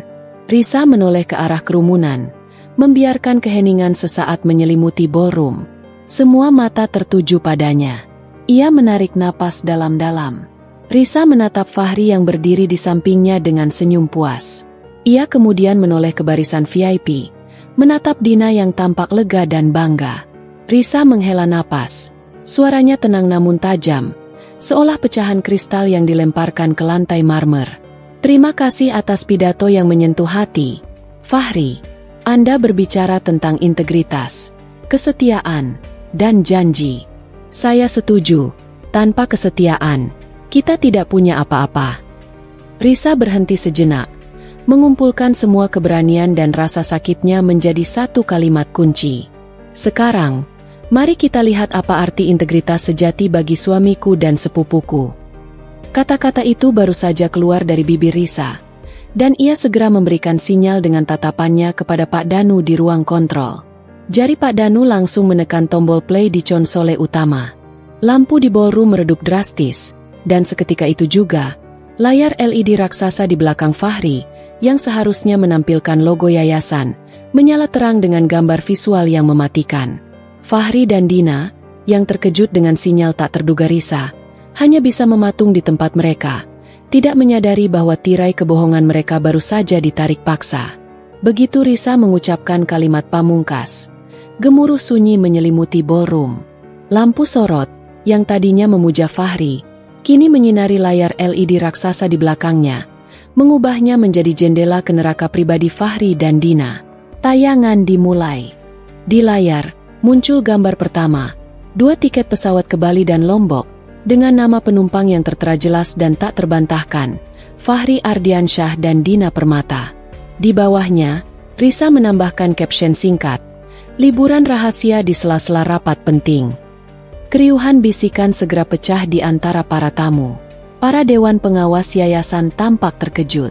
Fahri, yang berdiri di depan layar, langsung membalikkan badan.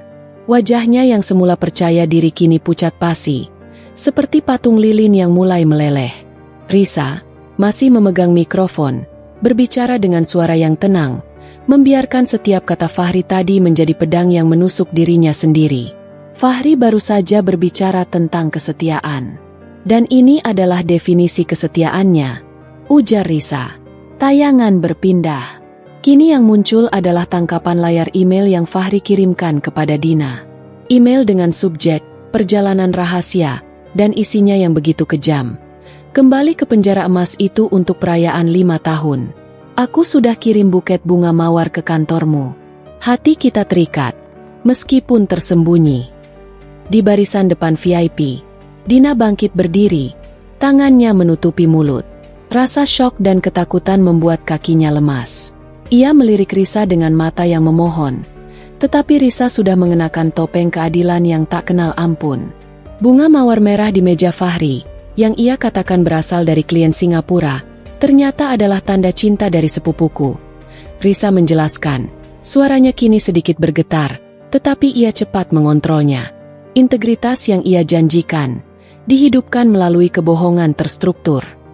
Fahri akhirnya sadar bahwa ia telah jatuh ke dalam perangkap yang dibuat oleh istrinya sendiri, berteriak, "Risa, hentikan ini. Matikan proyektor itu sekarang. Kamu tidak berhak." Suara Fahri lantang, penuh amarah, mencoba mengambil alih situasi. Risa hanya tersenyum getir, menggelengkan kepala. "Aku tidak akan menghentikannya, Fahri. Setelah semua yang kamu ambil dariku, aku berhak atas kebenaran ini. Para tamu terhormat, izinkan saya menunjukkan bahwa pengkhianatan ini bukan hanya soal hati." Tayangan visual beralih ke inti masalah. Data transfer bank. Grafik-grafik muncul di layar, menunjukkan lonjakan dana yang ditransfer dari rekening proyek yayasan ke rekening pribadi Dina Permata, disamarkan sebagai biaya konsultasi manajemen khusus. Di sampingnya, Risa memproyeksikan cuplikan foto buku catatan Dina dengan perhitungan dana fiktif. Kini, bukan hanya bisikan, tetapi gemuruh protes dan kejutan yang memenuhi ballroom.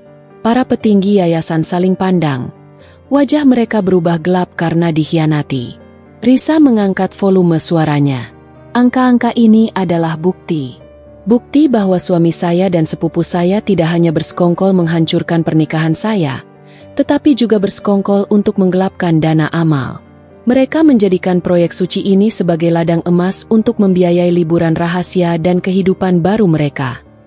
Dina Permata, yang kini menjadi pusat perhatian para tamu, terduduk kembali di kursinya. Air mata dan make-up-nya luntur tak karuan. Ia telah menjadi simbol aib di tengah panggung kemegahan. "Dina Permata." Risa menoleh kepada sepupunya. "Kamu datang ke rumahku, berbagi tawa dan air mata bersamaku. Padahal kamu sudah menjadi ular berbisa di dalam rumah tanggaku. Apakah kamu masih akan menyangkal semua ini, Fahri? Atau kamu ingin aku memutarkan rekaman suara latihan pidato yang kamu lakukan tadi malam?" Fahri terdiam, membeku. Ia tahu Risa telah melangkah lebih jauh dari yang ia duga. Rekaman itu adalah bom nuklir yang akan menghancurkan karirnya, reputasinya, dan status hukumnya. Ia tahu, dalam rekaman itu, ia mengakui segala hal, bahkan menyebut pernikahannya sebagai penjara emas. "Risa, tolong, jangan." Fahri memohon. Suaranya kini berubah menjadi bisikan putus asa yang menyedihkan. Ia berusaha mendekati Risa, tetapi Risa mundur satu langkah. Risa menatap mata suaminya. Tanpa ada lagi cinta, hanya dinginnya realitas. "Kamu bilang kesetiaan adalah janji yang dijaga dengan segenap jiwa. Sekarang, aku akan menepati janjiku, janji untuk membongkar aibmu di depan umum, karena kamu sudah menghancurkan jiwa pernikahanku." Risa memberikan isyarat kepada Pak Danu. Pak Danu mengaktifkan file audio terakhir. Suara Fahri terdengar jernih dari pengeras suara ballroom, menggantikan keheningan yang mencekam. Suara Fahri, "Aku hampir muntah saat harus berbicara tentang kesetiaan di depan Risa." Suara Dina, "SSST, pelankan suaramu." "Tapi aku setuju. Aku tidak sanggup melihat wajahnya. Aku merasa seperti seorang perampok yang berpura-pura menjadi penjaga rumah." Suara Fahri, "Kita memang perampok, sayang. Kita merampok cinta dan uangnya. Tapi untungnya Risa terlalu sibuk, terlalu naif. Dia terlalu mencintaiku hingga membutakan matanya. Setelah proyek ini sukses, kita akan terbang. Tinggalkan penjara emas ini." Suara Fahri dan Dina, yang penuh cemoohan dan kepastian, bergema di setiap sudut ballroom. Rekaman itu adalah pukulan telak yang tidak hanya menghancurkan Fahri, tetapi juga meruntuhkan Dina di kursinya. Para tamu, termasuk para petinggi bisnis, kini benar-benar marah. Dewan pengawas yayasan bangkit berdiri, menunjuk Fahri dan Dina dengan wajah murka. Seorang dewan pengawas, Bapak Handoko, berseru lantang, "Fahri, Dina, kalian berdua kami pecat seketika. Kami akan segera memproses tuntutan hukum atas penggelapan dana yayasan.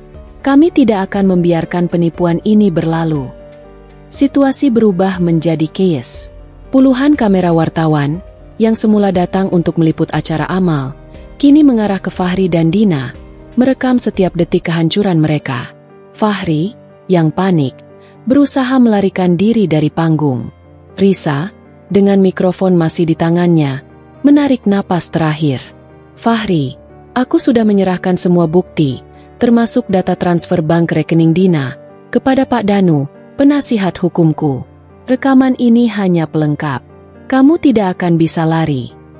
Tiba-tiba, beberapa petugas kepolisian berpakaian preman yang sudah disiapkan Pak Danu mendekati Fahri dan Dina. Mereka menunjukkan surat penangkapan. Dina, yang sudah histeris, merangkak ke arah kaki Risa, memohon, "Risa, tolong. Aku mohon. Maafkan aku. Aku sepupumu. Jangan biarkan mereka menangkapku." Risa menatap Dina. Air matanya sudah kering. "Aku pernah mencintaimu, Din. Aku pernah mempercayaimu. Tapi kamu yang memilih jalan ini. Kamu yang memilih untuk menusukku dari belakang dan merampok uang anak yatim. Kasihku sudah habis." Risa melangkah menjauh dari Dina, menjauh dari panggung yang telah menjadi saksi kebenaran dan kehancuran. Ia menyerahkan mikrofon kepada pembawa acara. "Acara amal ini mungkin telah dinodai oleh kejahatan. Tapi saya janji, yayasan akan mendapatkan kembali setiap rupiahnya. Dan bagi saya," Risa menatap lurus ke kamera, "ini adalah penutup dari babak cinta yang buta. Hidup saya, dan Nio saya, akan terus berjalan dengan integritas yang sesungguhnya." Risa berjalan menjauh dari panggung, meninggalkan Fahri dan Dina yang ditangkap di bawah sorotan lampu dan gemuruh cacian. Ia tidak menoleh ke belakang. Malam itu, Risa memang kehilangan suaminya dan sepupunya, tetapi ia mendapatkan kembali harga dirinya, dan membuktikan bahwa kebohongan, sekecil apapun, akan selalu dibongkar oleh ketelitian sejati. Babak baru kehidupan Risa, yang bebas dari bayang-bayang pengkhianatan, telah dimulai. Gemuruh tepuk tangan dan teriakan histeris dari malam gala charity perlahan memudar, hanya menyisakan gema yang menyakitkan di benak Risa. Setelah Fahri dan Dina dibawa pergi oleh pihak berwajib, di bawah tatapan tajam puluhan kamera, Risa tidak kembali ke apartemen mewah mereka. Ia memilih menginap di sebuah hotel butik, mencari pelabuhan tenang dari badai yang baru saja ia ciptakan. Malam itu, Risa tidak menangis. Air matanya sudah habis terkuras oleh perencanaan yang dingin dan eksekusi yang sempurna.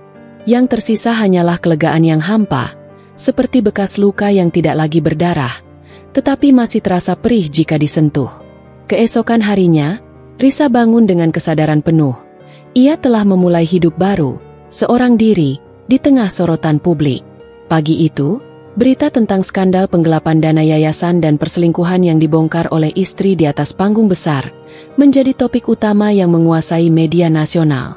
Foto Fahri dan Dina yang diringkus polisi, bersebelahan dengan foto Risa yang berdiri tegar di panggung, menjadi headline di mana-mana. Risa segera menghubungi Pak Danu. "Pak Danu, bagaimana kelanjutan proses hukumnya?" tanya Risa. Suaranya terdengar profesional, seolah ia sedang menanyakan status proyek bisnis biasa. "Berjalan sangat cepat, Risa. Bukti yang Anda sajikan sangat solid. Rekaman suara dan transfer dana sudah cukup untuk menjerat Fahri dan Dina dengan pasal penipuan dan penggelapan. Khusus Fahri, karena posisinya sebagai pengelola keuangan, ia akan menghadapi tuntutan yang lebih berat. Yayasan sudah mengajukan tuntutan resmi pagi ini. Jangan khawatir, reputasi Anda dan Nio Anda aman. Anda diakui sebagai pahlawan kebenaran," jelas Pak Danu. "Saya bukan pahlawan, Pak. Saya hanya seorang wanita yang menolak dibodohi," koreksi Risa pelan. "Tolong pastikan semua aset yang saya pindahkan namanya sudah terlindungi secara hukum, termasuk apartemen itu. Saya ingin proses perceraian segera diselesaikan, tanpa ada negosiasi. Saya hanya ingin dia menandatangani, sisanya urusan pengadilan." "Siap, Risa. Semua akan beres," janji Pak Danu. Setelah 2 hari bersembunyi di hotel, Risa memutuskan untuk kembali ke apartemen mereka. Ia harus mengambil barang-barangnya dan menghadapi hantu kenangan yang ditinggalkan Fahri. Apartemen itu terasa dingin, hening. Semua barang tampak sama, tetapi aura tempat itu telah berubah total. Ruangan yang dulu menjadi singgasana cinta kini terasa seperti monumen pengkhianatan. Risa berjalan ke kamar tidur. Di nakas, ponsel Fahri masih tergeletak. Risa tidak menyentuhnya. Ia hanya menatapnya sejenak. Ia melihat sekeliling, mencari jejak yang mungkin terlewat. Saat ia membuka lemari, Risa menemukan semua pakaian Fahri masih tergantung rapi. Namun, ia melihat sesuatu yang berbeda di sudut laci pakaian dalam Fahri. Sebuah buku kecil, yang bukan buku catatan Dina, melainkan buku harian yang pernah Fahri beli saat mereka liburan. Risa mengambilnya. Ia membuka lembaran terakhir, yang ditulis Fahri sehari sebelum gala charity. "Aku tahu ini salah. Aku tahu Risa adalah istri yang sempurna. Tapi aku bosan dengan kesempurnaan. Risa adalah cahaya yang terlalu terang, dan aku adalah kupu-kupu malam yang mendamba gelap. Dina memberiku sensasi, risiko, gairah yang tidak kutemukan dalam perencanaan Risa yang serba terstruktur. Aku mencintainya, tetapi aku lebih mencintai diriku sendiri dan ambisiku. Kami akan mendapatkan dana itu, dan kami akan pergi. Maafkan aku, Risa, jika kamu membaca ini. Tapi kamu terlalu pintar untuk tidak mencari tahu. Dan kamu pantas mendapatkan yang lebih baik daripada aku, si pengecut yang bersembunyi di balik jas mahal." Setelah membaca pengakuan terakhir itu, Risa meletakkan buku harian itu kembali. Anehnya, ia tidak merasakan sakit baru, hanya konfirmasi. Pengkhianatan Fahri bukan karena kekurangan Risa, melainkan karena kekosongan moral dalam diri Fahri sendiri. Ia tidak pernah mencintai Risa. Ia hanya mencintai status yang Risa berikan. Risa mengambil koper, mulai mengemas barang-barangnya. Ia tidak mengambil apapun yang dibeli Fahri, hanya benda-benda miliknya sendiri dan beberapa hadiah yang ia beli untuk dirinya. Saat tangannya menyentuh foto pernikahan mereka, Risa mengambilnya, bukan untuk menyimpan, tetapi untuk menatap kenangan itu untuk terakhir kalinya. "Aku memaafkanmu, Fahri," bisik Risa ke udara hampa. "Bukan karena kamu pantas, tetapi karena aku tidak mau lagi membiarkan kebencianmu menjadi rantai yang mengikatku." Beberapa minggu berlalu. Proses perceraian Risa berjalan sangat cepat dan tanpa hambatan. Fahri, yang ditahan dan menghadapi tuntutan penggelapan, tidak punya daya tawar. Ia menandatangani semua dokumen yang disodorkan Pak Danu, tanpa perlawanan. Risa resmi menjadi janda. Ia juga pindah ke sebuah rumah kecil yang lebih tenang, jauh dari hiruk-pikuk kota, tempat ia bisa memulai dari awal. Ia menerima banyak tawaran wawancara, Tetapi Risa menolak semuanya. Ia tidak ingin lagi menjadi komoditas drama publik. Ia hanya ingin fokus pada pekerjaannya. Di kantor, Risa menyelenggarakan rapat perdana dengan tim intinya, yang semuanya memberikan dukungan moral penuh padanya. "Baiklah, tim," Risa memulai, suaranya tegas. "Kita sudah melewati badai besar. Reputasi IO kita tidak hanya pulih, tetapi justru melonjak karena integritas yang kita tunjukkan. Sekarang, mari kita fokus pada proyek-proyek baru. Tapi ada satu hal yang ingin saya tekankan. Di sini, di IO Risa, integritas adalah core value yang tak bisa ditawar." "Tentu, Bu Risa. Kami belajar banyak dari peristiwa ini," ujar seorang asistennya. "Bagus. Sekarang, mari kita bicara tentang Dina," kata Risa. "Saya tahu dia adalah sepupu saya, tetapi ia adalah penipu yang mencoba menghancurkan perusahaan ini dan sebuah yayasan amal. Semua desain dan kontrak yang ia buat untuk proyek Gala Charity harus diaudit ulang oleh tim baru. Kita tidak boleh meninggalkan puing-puing kejahatan di proyek kita."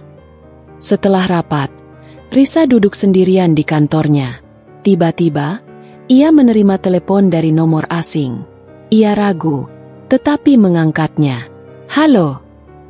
Risa, ini aku, Dina." Suara Dina terdengar parau, pecah, seperti kaca yang remuk. Risa terdiam sejenak. "Ada apa, Din?" "Aku mohon, Riz, cabut tuntutan penggelapan itu. Aku tidak sekuat Fahri di sini. Aku takut. Aku janji akan kembalikan semua uangnya. Aku akan jual semua yang kupunya. Aku hanya ingin keluar dari neraka ini," ratap Dina, yang kini berada di balik jeruji besi. "Kamu ingat saat kamu menangis di apartemenku, Din? Kamu bilang kamu hanya menampung dana. Aku memberimu kesempatan untuk jujur dan kamu memilih untuk berbohong. Kamu memilih Fahri, dan kamu memilih uang, daripada darah dan keluarga. Kamu tidak hanya mengkhianatiku, kamu juga mengkhianati masa depanmu sendiri." Jawab Risa. Suaranya bergetar karena sakit hati yang masih ada, tetapi ia menahan dirinya untuk tidak marah. "Fahri yang memaksaku. Dia bilang dia akan tinggalkan aku jika aku tidak ikut. Aku takut sendirian, Riz. Aku sangat kesepian. Aku hanya ingin dicintai," pinta Dina dengan isak tangis yang memilukan. "Semua orang ingin dicintai, Din. Tapi cinta sejati tidak pernah meminta kita untuk menjual jiwa kita. Kamu adalah sepupuku. Aku pernah menyayangimu lebih dari siapapun. Tapi kamu yang merobek benang itu. Dan untuk tuntutan? Itu bukan lagi keputusanku. Itu adalah keputusan yayasan, yang kamu curi uangnya." Risa menghela napas, memutuskan bahwa ini adalah percakapan terakhir yang akan ia lakukan dengan Dina. "Aku harap kamu mendapatkan keadilan yang kamu cari, Din. Hiduplah dengan kejujuran, bahkan di balik jeruji besi. Selamat tinggal." Risa mematikan telepon. Ia merasa seolah ia baru saja menutup pintu baja untuk selamanya pada masa lalunya. Ia berjalan ke jendela kantornya. Matahari sore bersinar hangat, menyentuh wajahnya. Ia sudah melewati badai. Ia telah kehilangan dua orang yang ia cintai, tetapi ia memenangkan kembali dirinya sendiri. Risa, sang event organizer, kini siap merancang event terbesarnya, babak baru hidupnya. Sebuah cerita yang akan dibangun di atas fondasi integritas, kekuatan, dan kesepian yang menguatkan. Ia tahu, cinta sejati mungkin belum datang, tetapi ia tidak lagi takut sendirian. Ia telah membuktikan bahwa ia bisa berdiri tegak, bahkan ketika dunia yang ia yakini runtuh. Ia tersenyum, senyum yang kali ini benar-benar tulus. Petualangan baru telah menanti. Beberapa bulan berlalu sejak malam pengungkapan yang menghebohkan itu. Kabar tentang hukuman penjara yang dijatuhkan kepada Fahri dan Dina, serta keberhasilan Risa mengamankan kembali dana yayasan, menjadi sepercik api yang membakar habis sisa-sisa kisah lama. Risa kini sepenuhnya telah menguasai kendali atas hidupnya dan perusahaannya. Risa Event Organizer justru mengalami lonjakan popularitas dan kepercayaan. Integritas Risa, yang diuji di bawah sorotan lampu panggung, terbukti menjadi zirah baja yang tak tertembus. Risa telah membenamkan dirinya dalam pekerjaan, menjadikan kantornya sebagai kuil kesibukan di mana kenangan pahit tidak diizinkan masuk. Ia pindah ke rumah baru, sebuah townhouse minimalis dengan taman kecil, yang ia penuhi dengan bunga matahari, simbol optimisme dan pandangan ke depan. Suatu pagi, Risa sedang meninjau lokasi baru untuk acara launching teknologi besar. Proyek ini sangat ambisius, membutuhkan sentuhan visual yang luar biasa, dan kliennya adalah startup teknologi yang sangat disegani, dipimpin oleh seorang CEO muda bernama Arka. Di lokasi, yang merupakan sebuah gedung tua yang diubah menjadi ruang pameran futuristik, Risa bertemu dengan Arka untuk pertama kalinya. Arka adalah sosok yang tenang, dengan mata tajam yang memancarkan kecerdasan, bukan kesombongan. Ia mengenakan kaos polo sederhana dan jeans, kontras dengan para eksekutif yang biasa Risa temui. "Selamat pagi, Bu Risa. Saya Arka. Terima kasih sudah mau mengambil proyek gila kami," sapa Arka, tangannya terulur untuk berjabat. "Proyek gila adalah makanan sehari-hari saya, Pak Arka," balas Risa, tersenyum profesional. "Justru disitulah seninya. Saya sudah melihat denah ruangannya, dan saya rasa kita bisa menciptakan sesuatu yang benar-benar spektakuler di sini." Mereka mulai berjalan mengelilingi gedung. Arka menjelaskan visinya tentang peluncuran yang harus out of the box. Ia ingin acara itu tidak hanya informatif, tetapi juga membawa pesan tentang kejujuran dan inovasi. "Saya tidak ingin presentasi yang muluk-muluk, Bu Risa. Saya ingin ini menjadi jujur. Kami mendirikan perusahaan ini dengan satu prinsip, transparansi total. Saya sangat terkesan dengan integritas yang Anda tunjukkan beberapa waktu lalu. Itu sebabnya saya memilih Hio Anda, meskipun banyak yang meragukan," kata Arka. Matanya menatap Risa dengan penuh hormat, bukan rasa penasaran. Rasa bangga bercampur haru menjalar di dada Risa.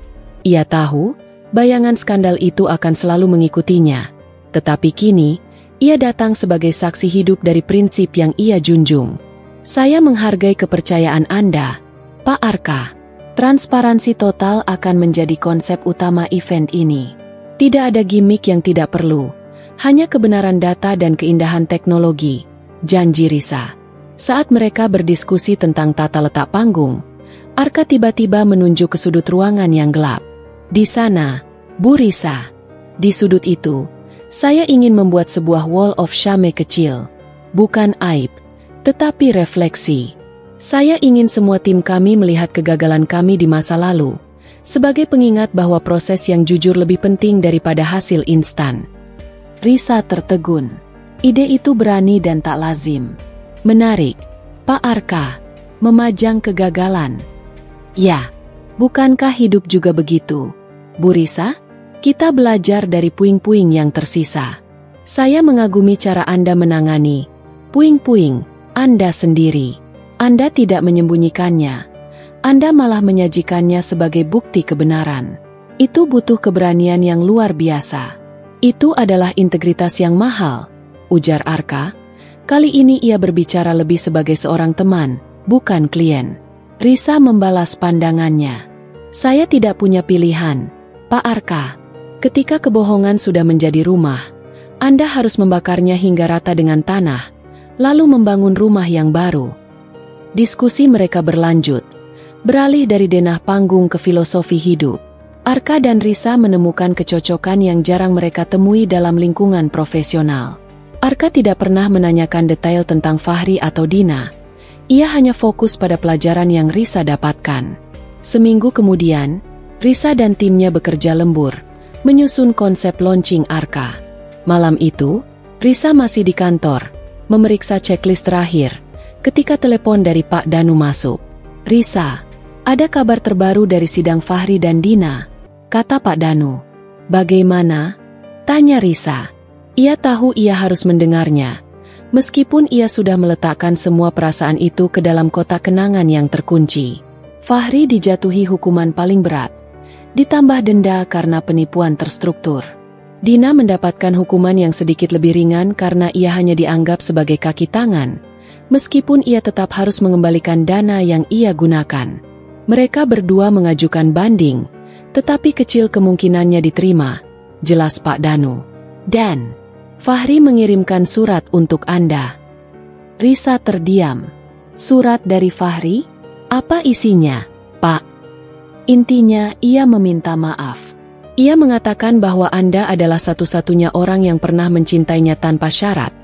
Dan ia menyesal telah menyebut pernikahan kalian sebagai penjara emas. Ia mengatakan bahwa ia kini menyadari, penjara yang sesungguhnya adalah jiwa yang penuh kebohongan.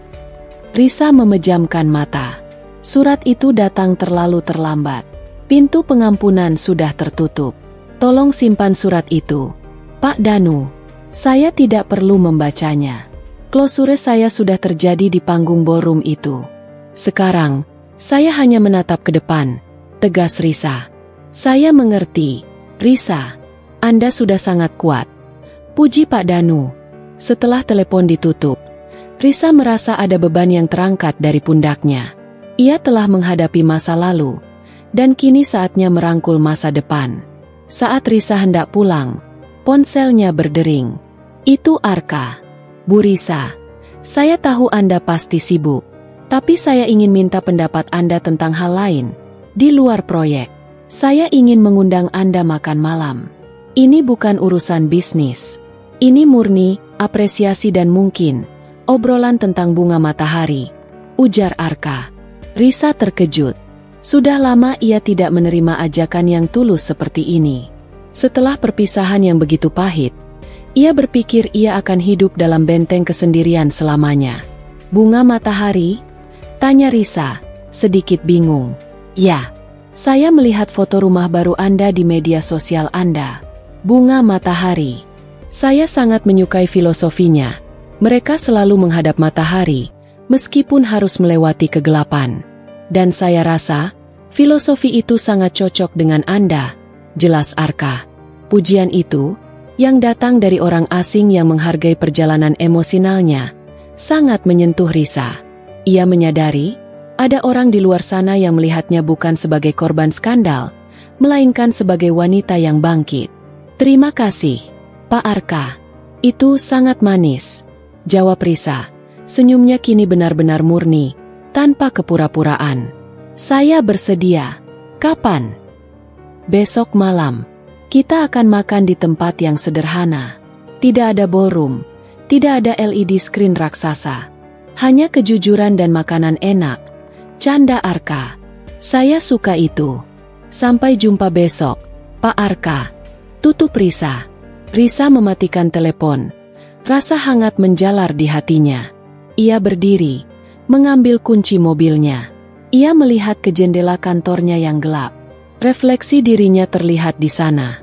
Bukan lagi wanita yang menangis diam-diam, melainkan wanita yang berani menyambut tantangan. Ia melangkah keluar, menuju rumah barunya. Rumah yang penuh dengan bunga matahari. Ia tahu, masa lalu sudah menjadi abu yang terbawa angin. Babak baru hidupnya, babak ke-10, baru saja dimulai, menjanjikan sinar baru yang ia sambut dengan hati yang terbuka dan penuh harap. Sore itu, Risa menghabiskan waktu lebih lama di depan cermin. Bukan karena ia cemas harus tampil sempurna, tetapi karena sudah terlalu lama ia tidak mempersiapkan diri untuk kencan, atau lebih tepatnya, pertemuan yang benar-benar personal. Di masa lalunya, kencan dengan Fahri selalu melibatkan kemewahan dan perhitungan social status. Kini, ia hanya akan pergi ke restoran sederhana, seperti yang Arka janjikan. Ia memilih gaun kasual berwarna netral. Ia ingin Arka melihat Risa yang sebenarnya. Wanita yang baru saja melewati badai, bukan lagi drama ratu di atas panggung. Restoran yang Arka pilih adalah sebuah tempat makan bergaya homey, tersembunyi di sudut kota. Tempat itu dipenuhi dengan aroma kopi yang menenangkan dan kehangatan dari lampu temaram. Arka sudah menunggu di meja sudut, yang menawarkan privasi dan ketenangan. Bu Risa, terima kasih sudah datang, sapa Arka, bangkit berdiri. Senyumnya ramah, tanpa flirting berlebihan. Saya sudah memesankan kopi yang katanya terbaik di kota ini. Saya harap Anda suka. Terima kasih, Pak Arka, balas Risa. Duduk, dan tolong, panggil saya Risa. Saya sudah pensiun dari panggilan formal di luar jam kerja. Baik, Risa, saya juga lebih suka dipanggil Arka, balas Arka, matanya memancarkan kelegaan. Tempat ini memang sengaja saya pilih. Jauh dari hiruk-pikuk, tempat di mana kita bisa bicara tanpa perlu merasa seperti sedang berada di kota kaca. Risa tersenyum. Saya suka ini. Biasanya, saya selalu terbiasa dengan sorotan lampu. Arka, tempat seperti ini terasa seperti istirahat yang sangat dibutuhkan. Mereka mulai mengobrol ringan, bukan tentang pekerjaan, melainkan tentang hobi, film, dan buku. Risa menyadari Arka adalah pendengar yang sangat baik. Ia tidak memotong, dan setiap komentarnya menunjukkan bahwa ia benar-benar menyimak. Saya dengar Anda sangat menyukai bunga matahari, kata Arka, menyesap kopinya. Kenapa bunga itu? Risa berpikir sejenak. Dulu, saya menyukai mawar. Merah, mewah, penuh gairah. Tapi, mawar itu rapuh, dan seringkali memiliki duri yang tersembunyi. Setelah semuanya, saya jatuh cinta pada bunga matahari. Mereka mungkin tidak seanggun mawar, tetapi mereka punya kekuatan. Mereka selalu mencari cahaya, bahkan di hari tergelap. Mereka adalah pengingat harian untuk terus maju. Arka mengangguk perlahan, tatapannya dalam. Itu filosofi yang indah, Risa. Sangat kuat. Saya rasa, itulah yang membuat Anda menjadi event organizer yang luar biasa. Anda tidak hanya menciptakan kemewahan, Anda menciptakan makna. Risa terharu dengan apresiasi Arka. Ia tidak mencoba merayu Risa dengan kekayaan, tetapi dengan pemahaman. Tentu saja, makna itu datang dari harga yang sangat mahal, ujar Risa, tiba-tiba merasa harus jujur. Saya yakin Anda sudah tahu semua cerita saya, Arka, tentang mantan suami dan sepupu saya. Saya tidak ingin memulai apapun dengan kebohongan. Saya punya masa lalu yang rumit, dan bekas luka itu masih ada. Keheningan melingkupi mereka, bukan keheningan canggung, tetapi keheningan yang penuh penerimaan. Arka meletakkan cangkir kopinya. Risa, saya mengenal Anda dari media, ya, tapi saya memilih untuk mengenal Anda dari mata saya sendiri. Saya tahu apa yang Anda lakukan di panggung gala charity. Saya melihat bukan aib, melainkan manifestasi keberanian yang langka. Bagi saya, itu menunjukkan siapa Anda sebenarnya, seorang wanita yang sangat menjunjung tinggi integritas.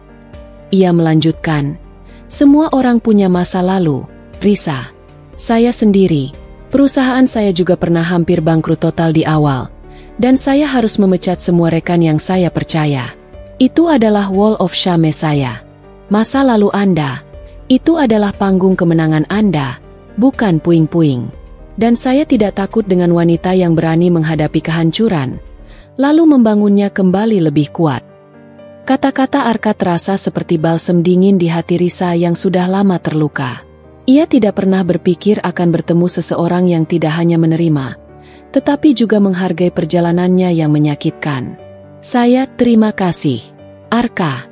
Anda membuat saya merasa lebih nyaman. Saya tidak tahu bagaimana harus berinteraksi dengan dunia luar lagi. Aku Risa jujur. Mulai sekarang, berinteraksilah dengan kejujuran, Risa. Jangan pernah merasa harus meminta maaf atas kebenaran yang Anda ungkapkan. Nasihat Arka. Mereka mulai membahas topik yang lebih personal. Arka menceritakan tentang perjalanannya membangun perusahaan, tentang kesepian yang sering menyertai kesuksesan, dan tentang mimpinya untuk menciptakan teknologi yang benar-benar bermanfaat. Risa menceritakan tentang bagaimana ia membangun IO-nya dari nol, dan betapa kerasnya ia harus bekerja untuk membuktikan dirinya di dunia yang didominasi pria. Anda tahu, Risa, kata Arka, saya tidak pernah melihat Anda sebagai korban. Saya melihat Anda sebagai seorang perencana ulung yang berhasil melakukan event production paling berani dalam sejarah. Anda adalah event organizer yang menciptakan event terpenting dalam hidup Anda sendiri. Dan saya sangat kagum.